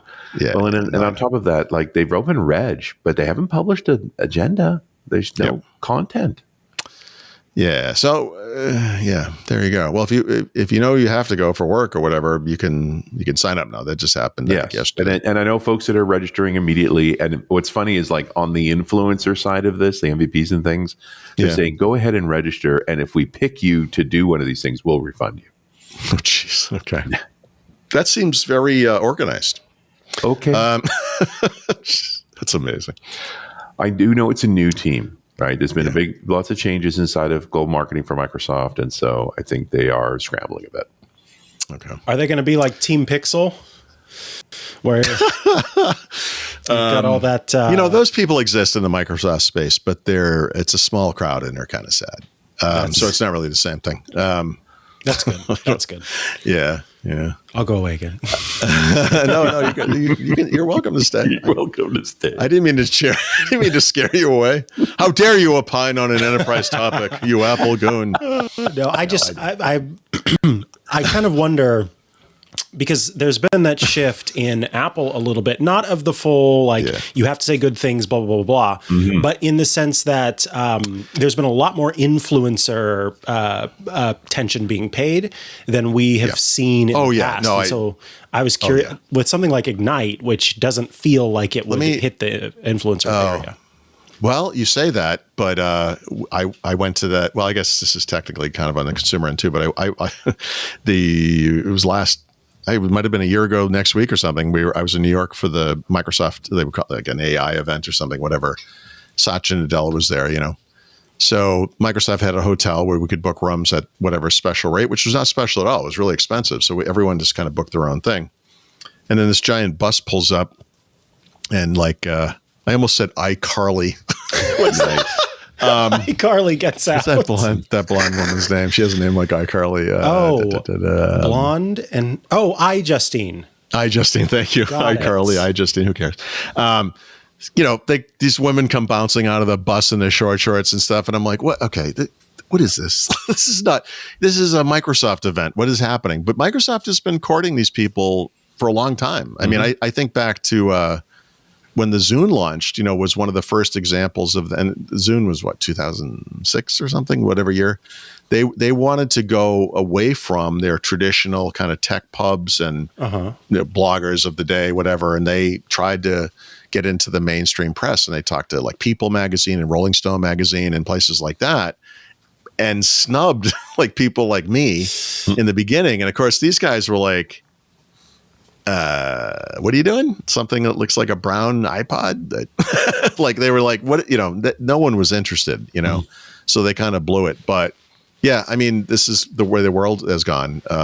People don't have the attention span to read an article, but a TikTok video or a YouTube short or something, I guess, is where it's at. It makes a little more sense to me with something like the Zune. But an event where... Well, because it was a consumer product. Yeah, an event where it's kind of more... Well, that one was half and half, right? So it was Windows 11. It ostensibly would be of interest to individuals.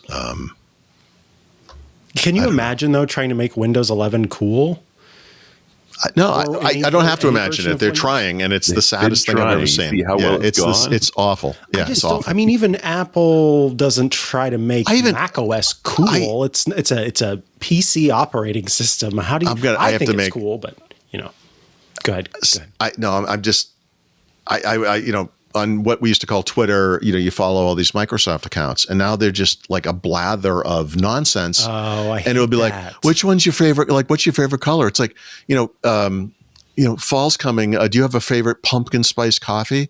And I'm like, no, you're kidding me. I'm like, I made that one up. I'm sorry, but something not, no, but understand, it is no less stupid than what they are posting, right? I mean, in fact, it might be smarter. Is it? Are they trying to say like theme your PC, or is it even ostensibly no. They're just trying to be social. Oh, that's terrible. So I'm always like, what is it like? Bring your child to work day or something over there? What's happening? Like, because what they've done is they farm this out to some college intern type who's Oh, I thought you were going to say like an influencer organization or it's just like, don't even give them that much credit. It's nonsense. Like, it's just this is the way our world has gone. Yeah. So anyway. But. I don't know. It still doesn't make sense to me in the sense that that's not who you're marketing to. Like, why are you marketing to the people who aren't buying these machines and who can't? They don't care about how Windows works because they have to use it at work. I'm not defending at it. Home. No. I think you could argue that if they can expand the market. You think it's about market expansion? Okay, maybe. I don't know what it is. We're trying to reach the idiots. I don't know. I don't know. Like, what's the goal? Like, how do you win? Like here, I don't get. Yeah, how do you've done a good job? Yeah. I mean, and how do you do it without alienating the people who are actually technical and know the products and who follow you for that reason? And what are you doing with? Imagine if that was my Twitter feed, like Paul, that's how we'll know that you've been kidnapped or something.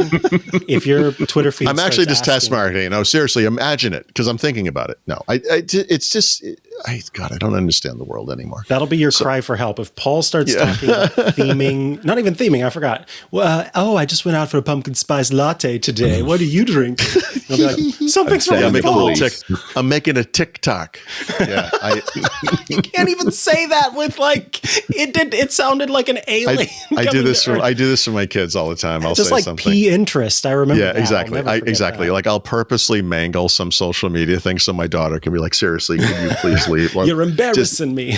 Yeah, just it's beautiful. It's the 21st century dad joke. Anyway, speaking of dad jokes, so if you thought the Outlook app, the new one, is not enough of a conspiracy nightmare. Oh, man. Yep. I'm assuming this has hit into your world a lot. Oh, yes. Something called the Windows app.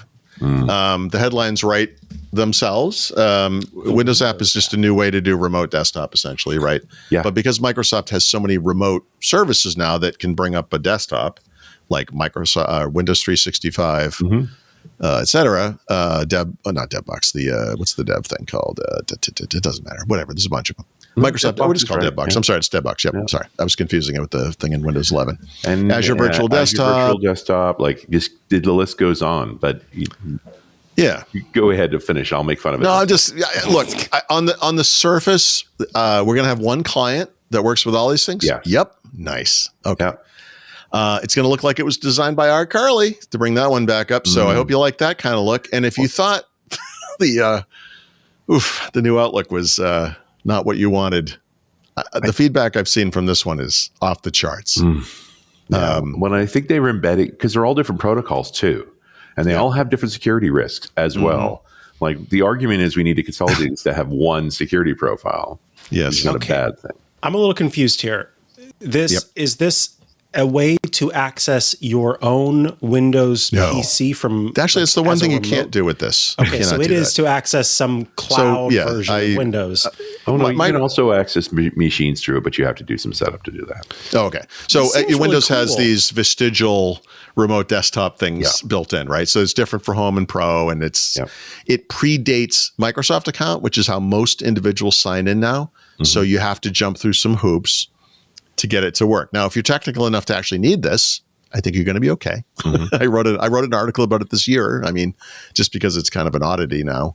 But so now we have this. Yeah, that's pretty. Like WinUI, it's beautiful. Yeah, the IT folks are losing their minds because, I mean, we were basically pushed to stop using RDP. Full stop. Yeah. Right? It's just too big of a security risk. Don't do it. Only access. So we didn't. Because all of the tools that they provided us, like Admin Center and things, weren't good enough to actually do everything we needed to do on our remote machines. And I'm talking servers here primarily. Yeah. Yeah. And so we continue to use RDP. So this is also partly the parade's going that way. We better run in front.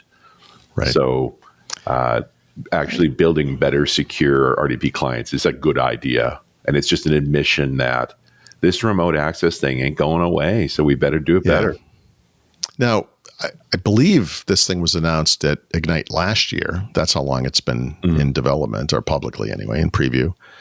I don't know. It's not going well. My attitude is if you can't handle the command line, you don't deserve an application to begin with. So what are we talking about? But I don't know. Yeah, I do think this is something they thought was going to go away. Yeah. Although... the integrated submission is just not. Well, the other thing is it's not just the existing customer base doing existing things, is that they keep bringing in new products that also need remote access. Yeah. Yep. I don't know. I don't know what to tell you. I mean, so as long as they can get the front end of this to not be so god awful, actually combining and centralizing and standardizing this is a good thing. Yeah. Even something like Windows 365, which has some integration with Windows 11 on the client. And then in the latest, I think in 23H2, they added this. You can just have a sign in from the lock screen where you just bypass your computer and go right to Windows 365. Nice. I mean, like that type of stuff is nice. But yeah, it's been a good year of pushback from the corporate crowd. Like the new Outlook is just a nightmare. This thing is a nightmare.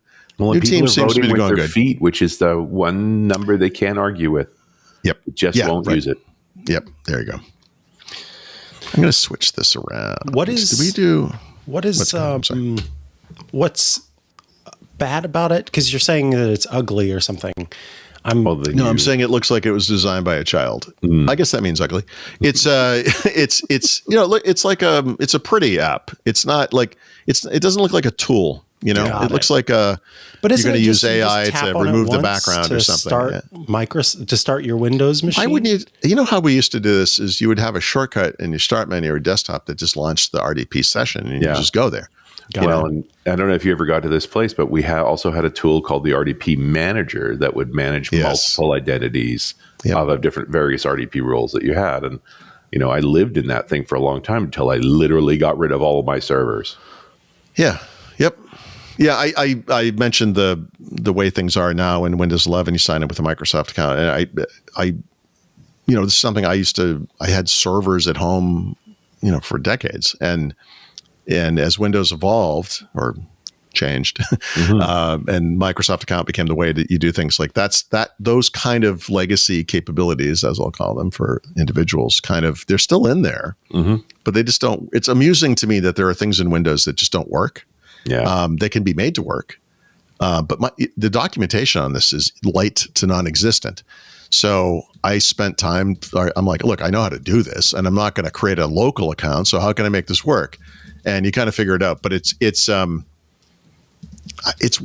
Windows. It's this grab bag of technologies from different time periods, and some of it sits there unchanged for years and years and years. And I don't think anyone even notices that stuff stopped working. I mean, it's weird.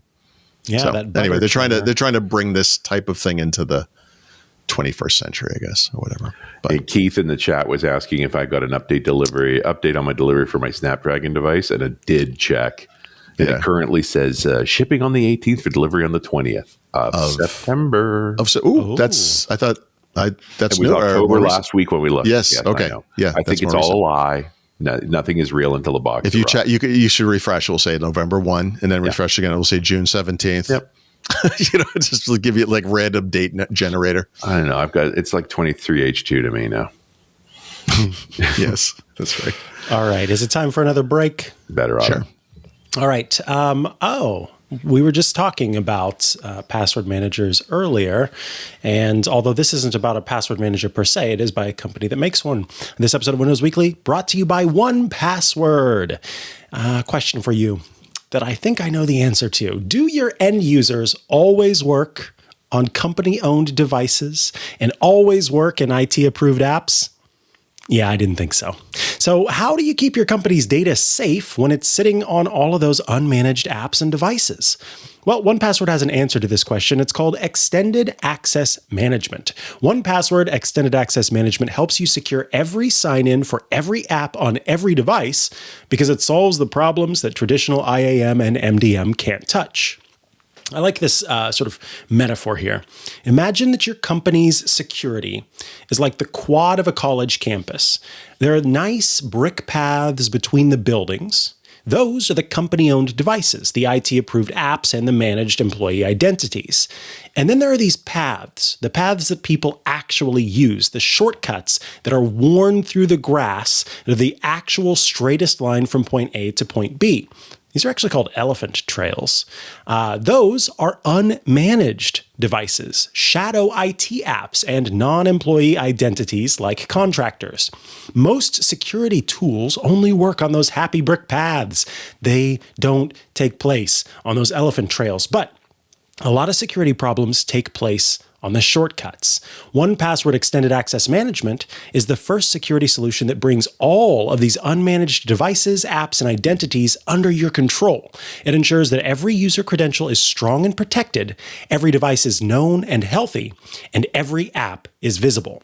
It's security for the way we work today, and it's now generally available to companies with Okta and Microsoft Entra, and in beta for Google Workspace customers. So check it out at onepassword.com/Windows Weekly. That's onepassword.com/Windows Weekly. And we thank 1Password for sponsoring this week's episode of Windows Weekly. All right. Back from the break, and I believe it is time for Xbox Corner. So much good news. There's got to be good news. There's so much good news. Who's muted? Oh, he's muted again. Somebody's muted. I mean, he's 3 for 3. You got to give him that. I was going to say, it's consistent. I literally said to myself, you're going to get it right this time. Well, you did. If getting it wrong, I walked right into the glass door, you know. Damn it. All right. I have one more chance, I think. So, 2 things happened yesterday that were not Patch Tuesday. One is that Sony announced the PS5 Pro, essentially. Nice. And Microsoft announced the release of Xbox Game Pass Standard. And neither one of these things were greeted with much enthusiasm. So, I mean, $700, man. That's the thing. So $700 for a console. The games do look better. This presentation too is worth watching, if only for its brevity. I think it was 11 minutes long. I watched it live. You know, we were so excited to see this, and I was like, Microsoft, Apple, whatever, Google could learn from this. It was like, there are 3 things you need to know. Bing, bing, bing. We're done. Yeah. And it was like, it was nice. I don't know why they're doing the 8K thing. Well, 8K is pointless, but the big thing is, remember how we promised 4 years ago we're going to do like 60 frames at 4K all the time? Well, now we're really going to do it now. Okay. So that's to me is the bigger deal. And I think what they're doing is great from a technical perspective. It looks good. I think these midstream refreshes are important. I think it's notable that Microsoft does not have one. Yeah. But yes, $700, by the way, for a console that does not have a disk drive, like an optical disk. Nobody wants this drive, Paul. Also, they don't give you the stand. If you want to stand it upright, you have to buy it separately. That's like buying a Mercedes and getting you have to buy the steering wheel or something. It's what Apple does with the wheels on the.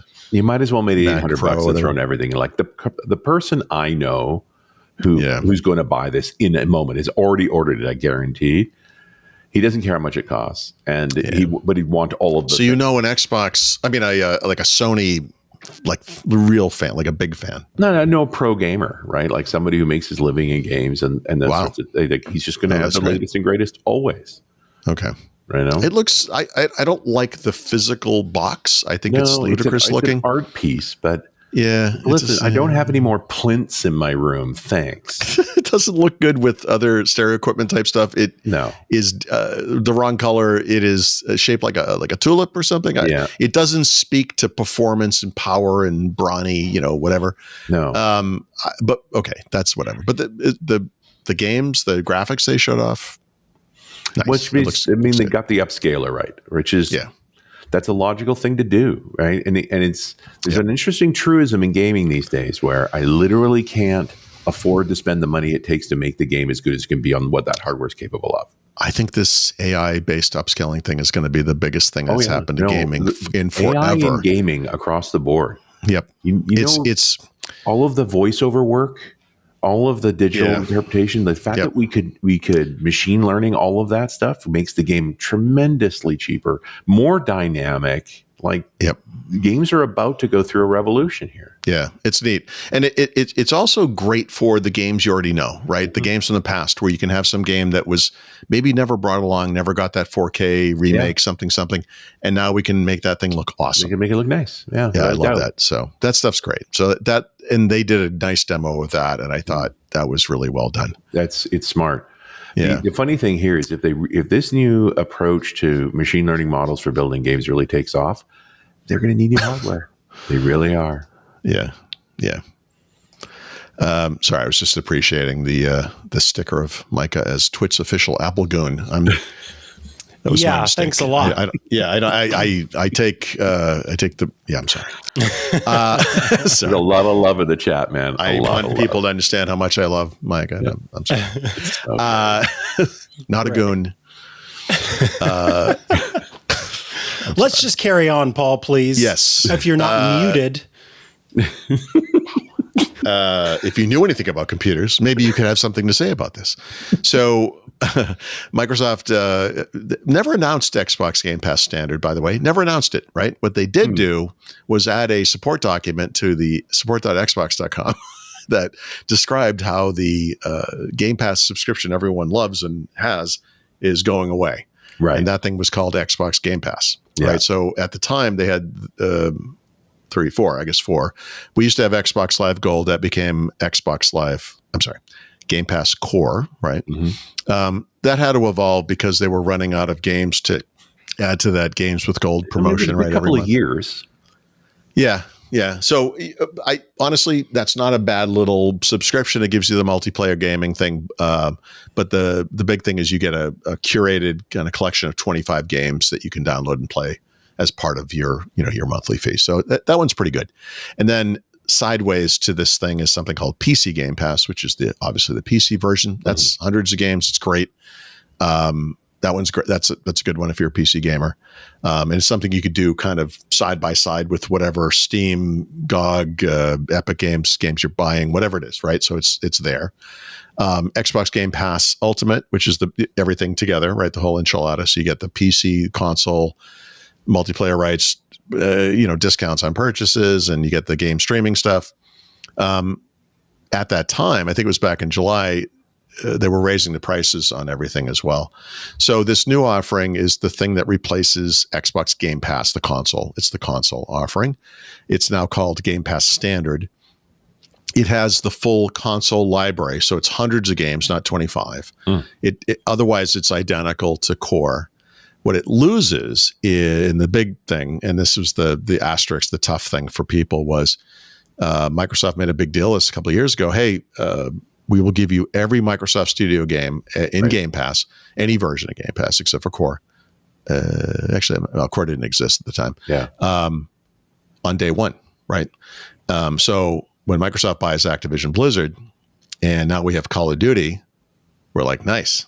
We're going to have Call of Duty on day one. So they canceled the thing that would have given you that.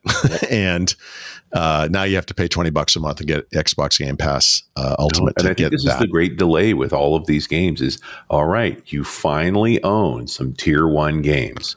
Were you really going to walk away from $1 billion? The thing that bothers me, I feel like there's a story that we haven't heard yet, because obviously they looked at this business ahead of time. They ran the numbers. This was going to make. Someone said, "Look, this is how it's going to make sense. We have to sell X number of subscriptions, and that will overcome the money we're losing from not selling that game on day one." Right? There's some calculus there. It could be off by whatever percent, but that was the idea. And then I think they actually got the company, and maybe they had a deeper insight into those numbers, and we're like, "Yeah, it's not going to work." Yeah. And look, it's complete. Yeah, it's completely understandable. They just handled it poorly. Like I said, they never announced it. They just spat it out in a support document. So it's here now. If you have Xbox Game Pass, it's going away if it hasn't already, based on whatever you paid forward for. And then you have a choice to make. And one of your choices obviously would be walking away, but you can choose between these, 4, I guess, subscriptions they have now. So it's not all bad. It's just that the thing we had before was so special and so awesome. And then they raised the prices on everyone, and they took away one of the key perks on the best one. And what we're left with is this new thing, and it feels slightly tainted because, it used to be so great. But there we go. At least we have those 2 Activision games, so that's good. So maybe next year we'll get like 2 more. It's great. I'm not upset at all about that, so that's good. Netflix makes games, which you will know if you ever try to use Netflix on a mobile device, because my God, do they try to jam this stuff every time. Oh, it's the worst. I am offended by this. I do not want games in my Netflix. I don't mind that they want to do it, but I want this to be another app. It makes me crazy. Yeah. And I don't want that I want to be able to say no to it. Just like I want to go into Spotify and say, I don't want to see podcast ever. I don't use this for that. Stop. Or audiobooks or whatever. Like, this is a part of the cancer enshurtification effect, right? Where they need to get into more markets to sell things, more things to the same people, and you get into this trap. I hate it. This is like, it's the reason why you see things like Count Chocula candy bars, or, I'm trying making stuff up now, like Oreo cereal or something. It's like, guys, we have, just you already make one crap. Why do we have to have 5 crap? Yeah. You can it's just. So anyway, the news is they have, and this is from a third party, have crossed the 210 million download figure for mobile games. Wow. And that sounds like a big number, but when it is, but you also kind of want to put it in perspective. This is very low single digits from sort of a market usage share perspective. And it's interesting that the best the most popular game, however you want to say it, by far, is like this legacy classic. It's funny to call this, which is Grand Theft Auto San Andreas. Right, is over twice as popular as the next, like the second most popular game or whatever. That's not true. It's half again as popular, but and yikes, I don't know. So it's 20 years old. Yep. Asphalt Extreme is a game you can get for free on every single thing that has a screen, is in the top 10. Right. I want this to go away so bad. I hate it. So anyway, I just wanted to point this out because I hate Netflix. I don't know. But you haven't given up the account. No, because I feel like shows. Well, I do, but it's Netflix is the poster child for enshurtification because they became like the new HBO. They were the place with all the best new shows, and now we have too many of them, and they have a lot of, I don't know. We should have a word for this. It's like really expensive content with popular actors that is absolutely crap. It's like music, but it's video. You forget. Version of that? Yeah. This is how bad it is. Soulless. I downloaded a couple of movies to my iPad for the flight to Germany, just in case, right? And I've watched one of them before. These things are so faceless, so pointless. I didn't recognize it. I downloaded it 2:00 in the morning on the plane. I start watching it and I'm like, I think have I seen this? And I flip through it. And I'm like, I watched this damn movie and I don't even remember it. It's because it's just pointless. Yeah. Movies used to be events, Star Wars or Jaws or whatever. And like you wouldn't forget if you've seen Jaws. Yeah. Right. Let me tell you. But these movies, like Ryan Reynolds has like a handful of movies on Netflix that are utter nonsense. The Rock is in one of them. The woman who was Wonder Woman is in one of them. And it's like lowered the price of production enough now that they could. These things would normally never have been made. They spent 99% of the budget on the actor, and then it's this globe-trotting thing where it's a green screen, and they never left British Columbia. It's unbelievable. So anyway, yeah, I have a mixed thing going on with Netflix and I are having a I was going to say, it doesn't sound mixed at all. We're having a little talk about the future here. I don't know. It went from awesome to what is happening here? Yeah, I do hate that it keeps those games in the way whenever you decide to watch something. Oh, man. Yeah. So they can raise those numbers, I guess. Yeah. Your average income per user per month or whatever they're looking for, whatever their number is. I don't know. Yeah. All right. Well, we'll take another quick break before we come back with, as Leo always calls it, the back of the book. I want to tell you about CashFly. We're bringing you this episode of Windows Weekly, literally and figuratively. For more than 20 years, CashFly has had a track record. They've held that track record for high-performing, ultra-reliable content delivery, serving more than 5,000 companies in more than 80 countries. At Twit, we've been using CashFly for more than a decade now and have always loved the lag-free video loading, hyper-fast downloads, and the friction-free site interactions. CashFly It's the only CDN that's built for throughput. Ultra-low latency video streaming delivers video to more than 1 million concurrent users. You get lightning-fast gaming that delivers downloads faster with zero lag, glitches, or outages. Incredibly important as the gamers want to play their games. Mobile content optimization also offers automatic and simple image optimization, so your site loads faster on any device. Plus, you get flexible month-to-month billing for as long as needed and discounts for fixed terms. You can design your contract when you switch to CashFly. CashFly delivers rich media content up to 158% faster than other major CDNs and allows you to shield your site content in the cloud, ensuring a 100% cache hit ratio. And with CashFly's elite managed packages, you will get the VIP treatment because your dedicated account manager will be with you from day one, ensuring a smooth implementation and reliable 24/7 support when you need it. Learn how you can get your first month free at cashfly.com/twit. That's CACHEFLY.com/twit. Thank you, CashFly, for sponsoring this week's episode of Windows Weekly. And now let's head to the back of the book with a tip of the week. All right. I'm batting 25%. Woo! Woo. He did it. He's at 250. He's at 250. That's nice to get over that. All right. So I don't have any app picks per se, although I guess arguably some of these are app picks. I guess what I have is a series of tips. So I stopped using bookmarks across browsers. I use too many different browsers, and I don't really. I collect all these bookmarks, and you go through them like 6 months later, and you're like, delete, half of them are broken. delete. Yeah, they're just it's stupid. So what I use instead is what's now called a new tab page, and there are a bunch of these things. I was using Momentum for a while. In fact, I paid for it for at least a couple of years. But now there are like really pretty kind of free ones, really. And I've been using something called Bonjourr lately since late last year, I guess, which is Bonjour, the French word, but with 2 R's, which is good, But I just found out about a new one called Tabliss, like Tab Bliss. So it's Tab LISS. If you, it's gorgeous looking. In fact, it's pretty enough. I'm kind of experimenting with it, so I might switch over to that. But something to look at, like just kind of a nice, pretty take control photography of the look and feel and approach to browsing. Yeah. And these things tend to work across all the major browsers, et cetera, et cetera. I think Bonjour, it also works on Safari. I think Tabliss does not, but I'm not 100% sure there. But I don't really care about Safari. Nothing works with Brave. And if you use Safari, you're broken inside. No, it works. They work with Brave. I use it with Brave.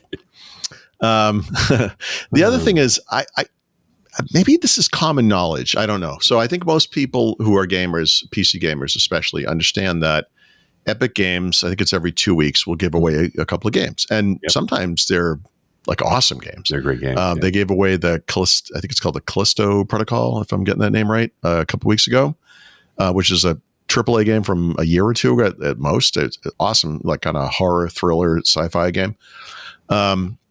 So I've always paid attention to that, even though I haven't been playing like games on the PC until fairly recently. It makes sense. Kevin says it's from the creator of Dead Space, which is a very similar type of game. So that makes sense. Also a great game. It was the first one. So I think people know this. So I've been collecting these games. I will add them to my account. I've never played most of them, but I have 20, 50, whatever number of games in my Epic Game account. Okay, cool. I have an Amazon Prime account like every other normal human being in America.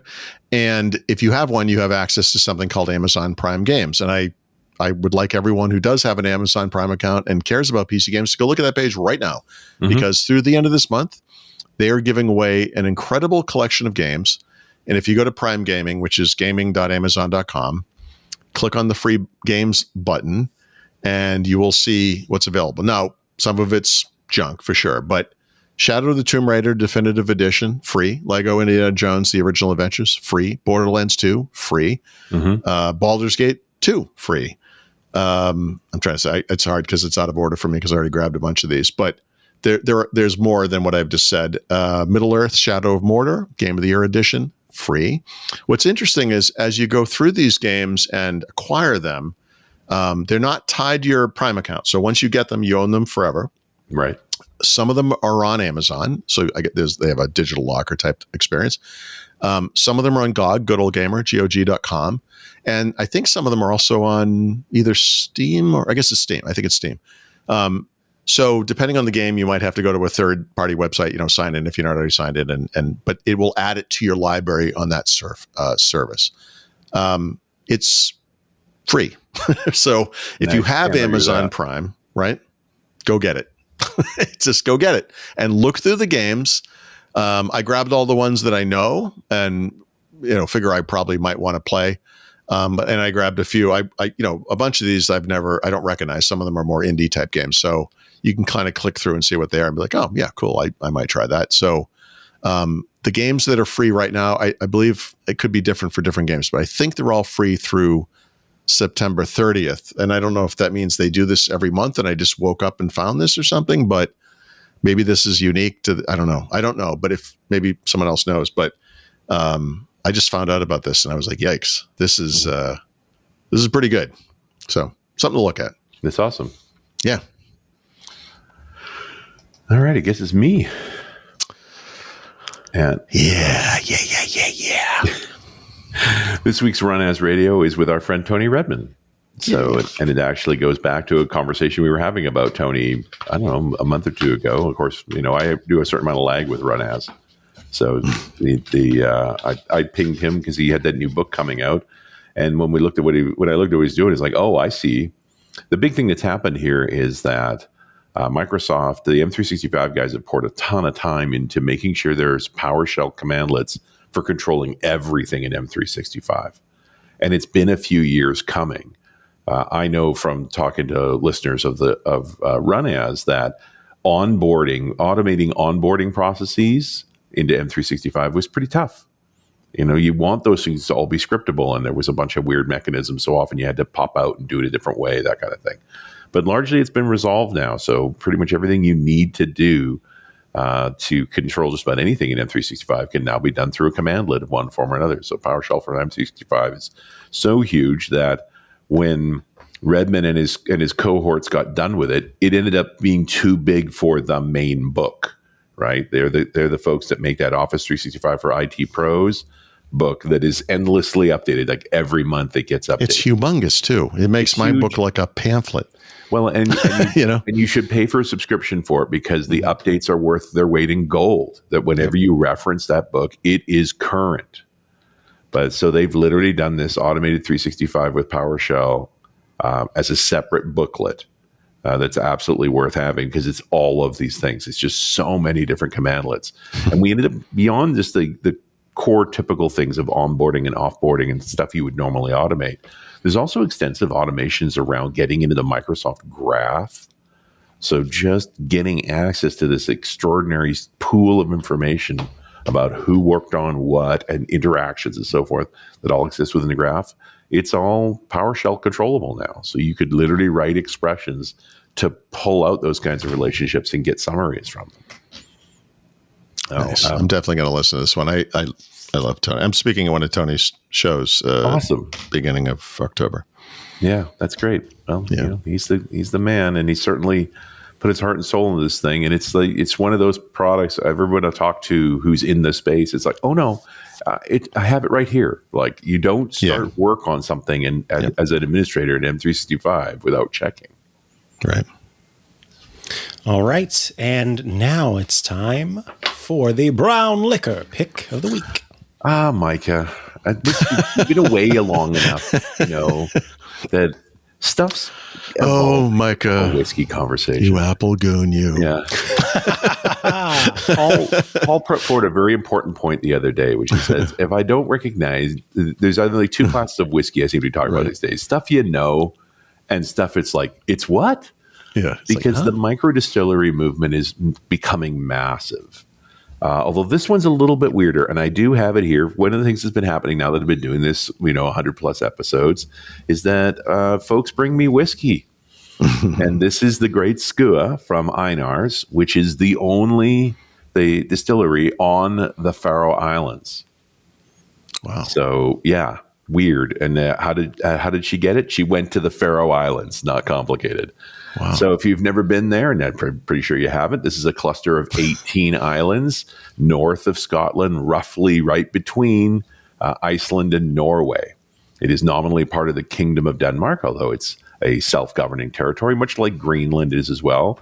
Maybe about 500 square miles total, population about 55,000. It's actually way milder there than you'd think because it's right in the Gulf Stream.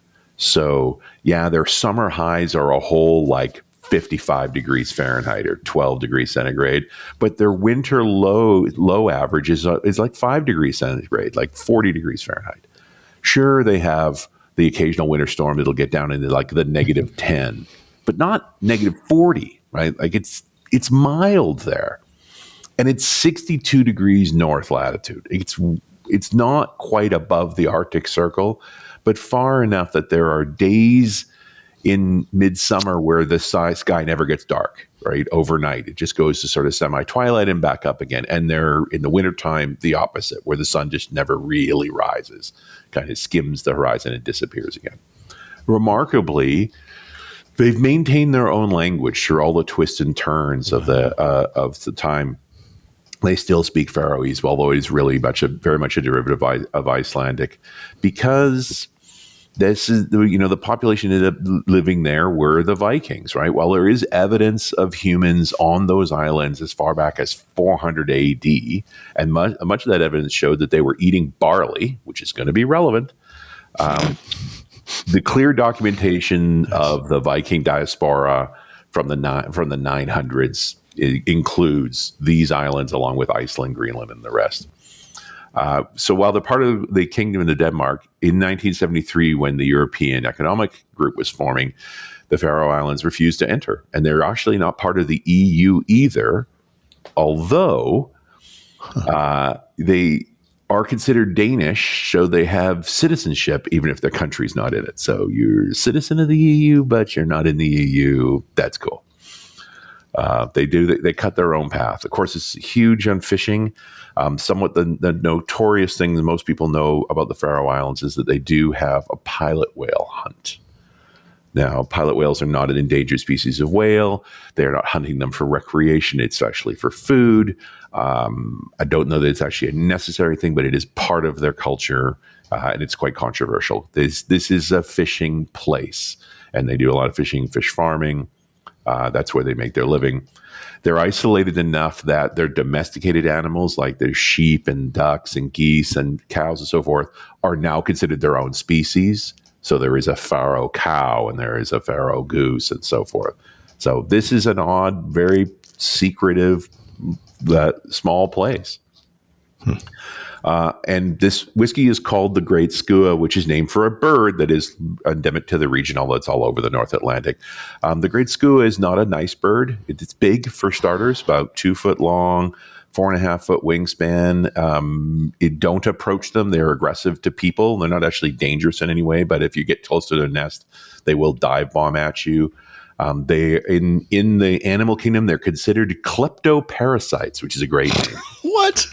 So and I've seen this when we did that Arctic expedition. I watched great skuas do this. They go after other birds for food. So if another bird has grabbed, if a gannet's grabbed a fish, the skua will attack the gannet. And the way they do it is actually will grab a wing and crash them into the ocean to take the food.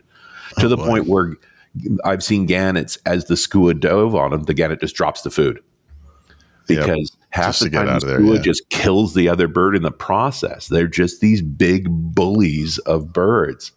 And to the point where they'll even hunt other predator birds. Like, they are very aggressive birds.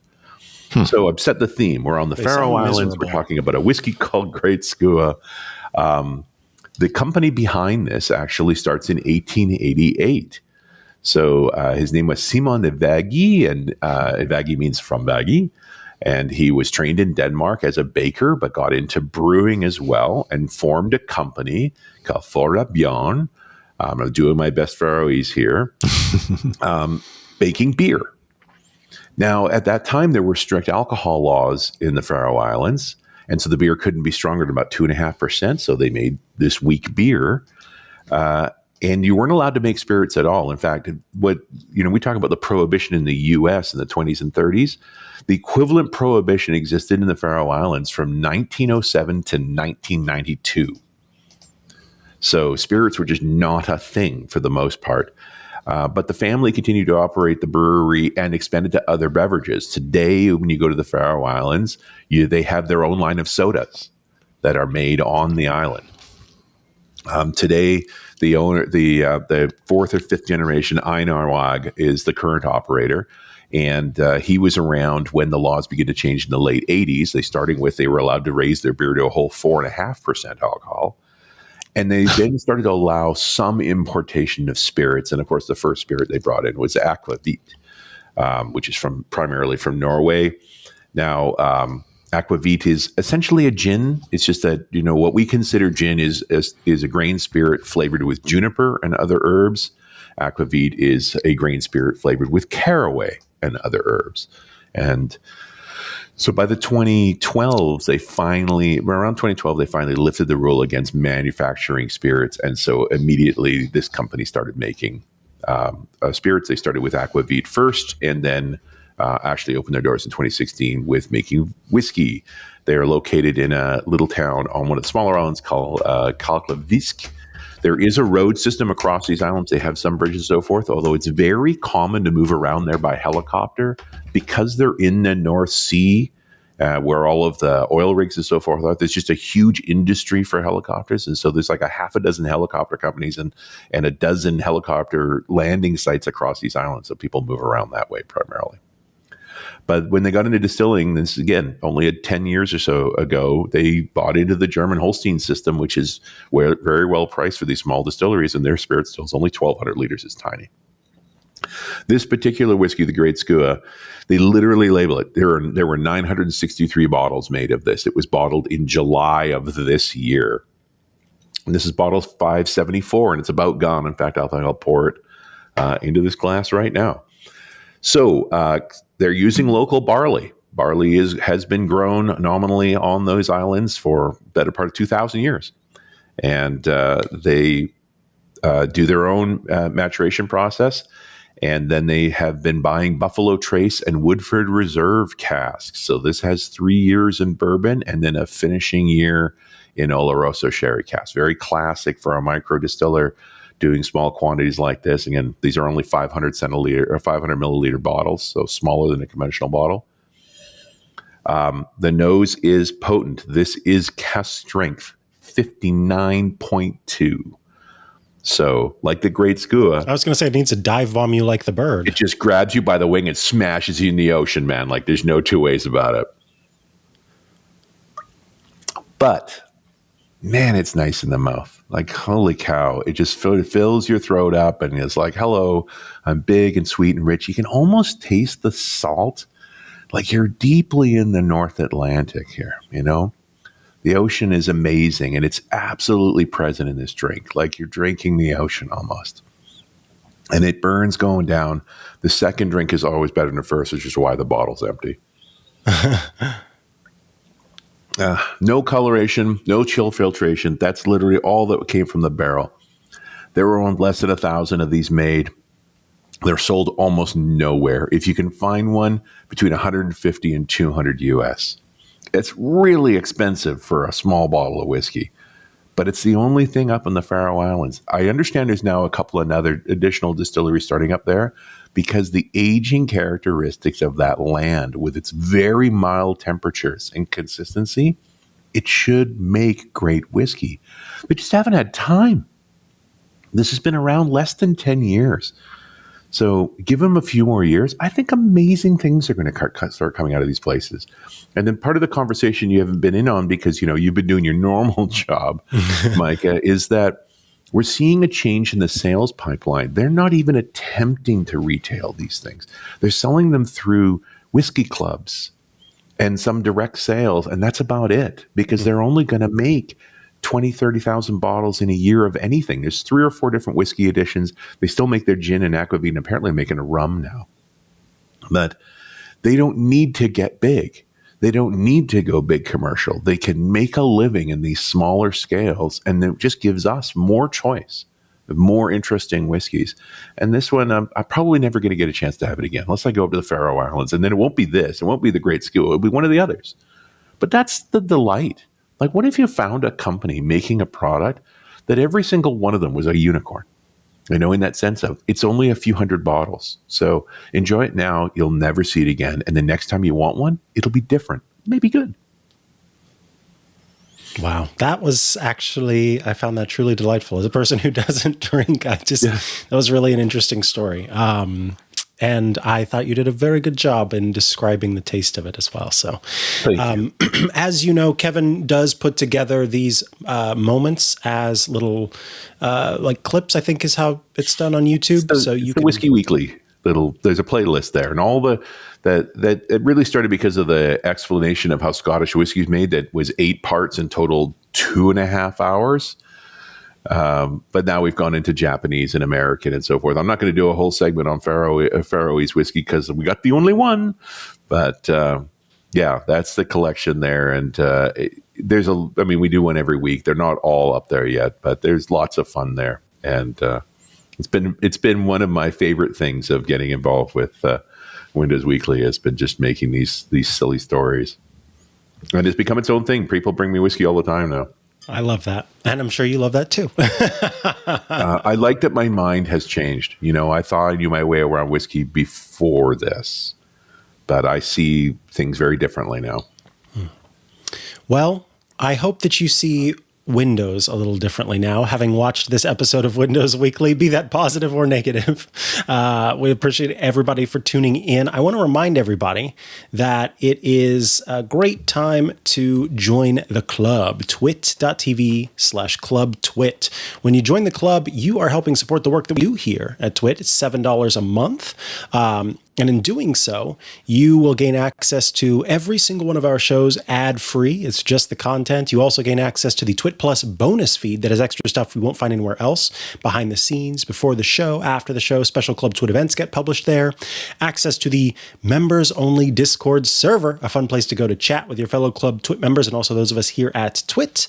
And access to the video versions of our Club Twit shows, including the Untitled Linux show, Hands-On Mac, iOS Today, and many more. So be sure to join the club, twit.tv/clubtwit. Now is the time where I thank both of our awesome hosts for being here. Richard Campbell, if folks want to follow along with what you're doing, where do they go? And if there's anything you'd like to pitch? You know, I'm on the social medias and not that hard to find, and people find me there. But and Run As, of course, is my weekly tour for administrators and dealing with that. .NET Rocks is for .NET developers.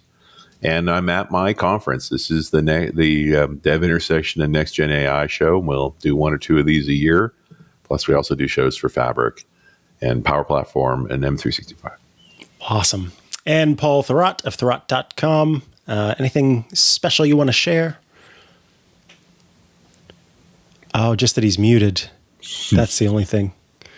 He really is muted. That's so great. It's not me. Oh, we muted you? Yeah. Oh, that's even funnier. Oh, that wasn't Paul's fault, everybody. Nope. Nice. I can't imagine why I was muted, but there you go. I guess someone else just controls the reins. I didn't know that you could do that. Let me do that again. And Paul Thurrott of Thurrott.com. Anything you'd like to pitch? No, maybe microphone control. No, I'm good. Thank you. All right. Awesome. Thank you both. If you're looking for me online, you find me at Mikah Sargent or head to chihuahua.coffee. That's CHIHUA.coffee, where I've got links to the places I'm most active online. Thanks for tuning in to this week's episode of Windows Weekly. I will be back next week for another episode, and Leo Laporte will be back the following week. So stay tuned for that as well. I bid you all adieu until next time when we meet up again to talk about Windows. It sounded an awful lot like the end of the Mr. Rogers show or whatever it was. Or maybe it was the Mickey Mouse show. I don't know. Now's the time we say goodbye to all the family. Sorry, Paul. I had to do it. Yeah, it's okay. It was Kevin. You bastard. It was a funny moment.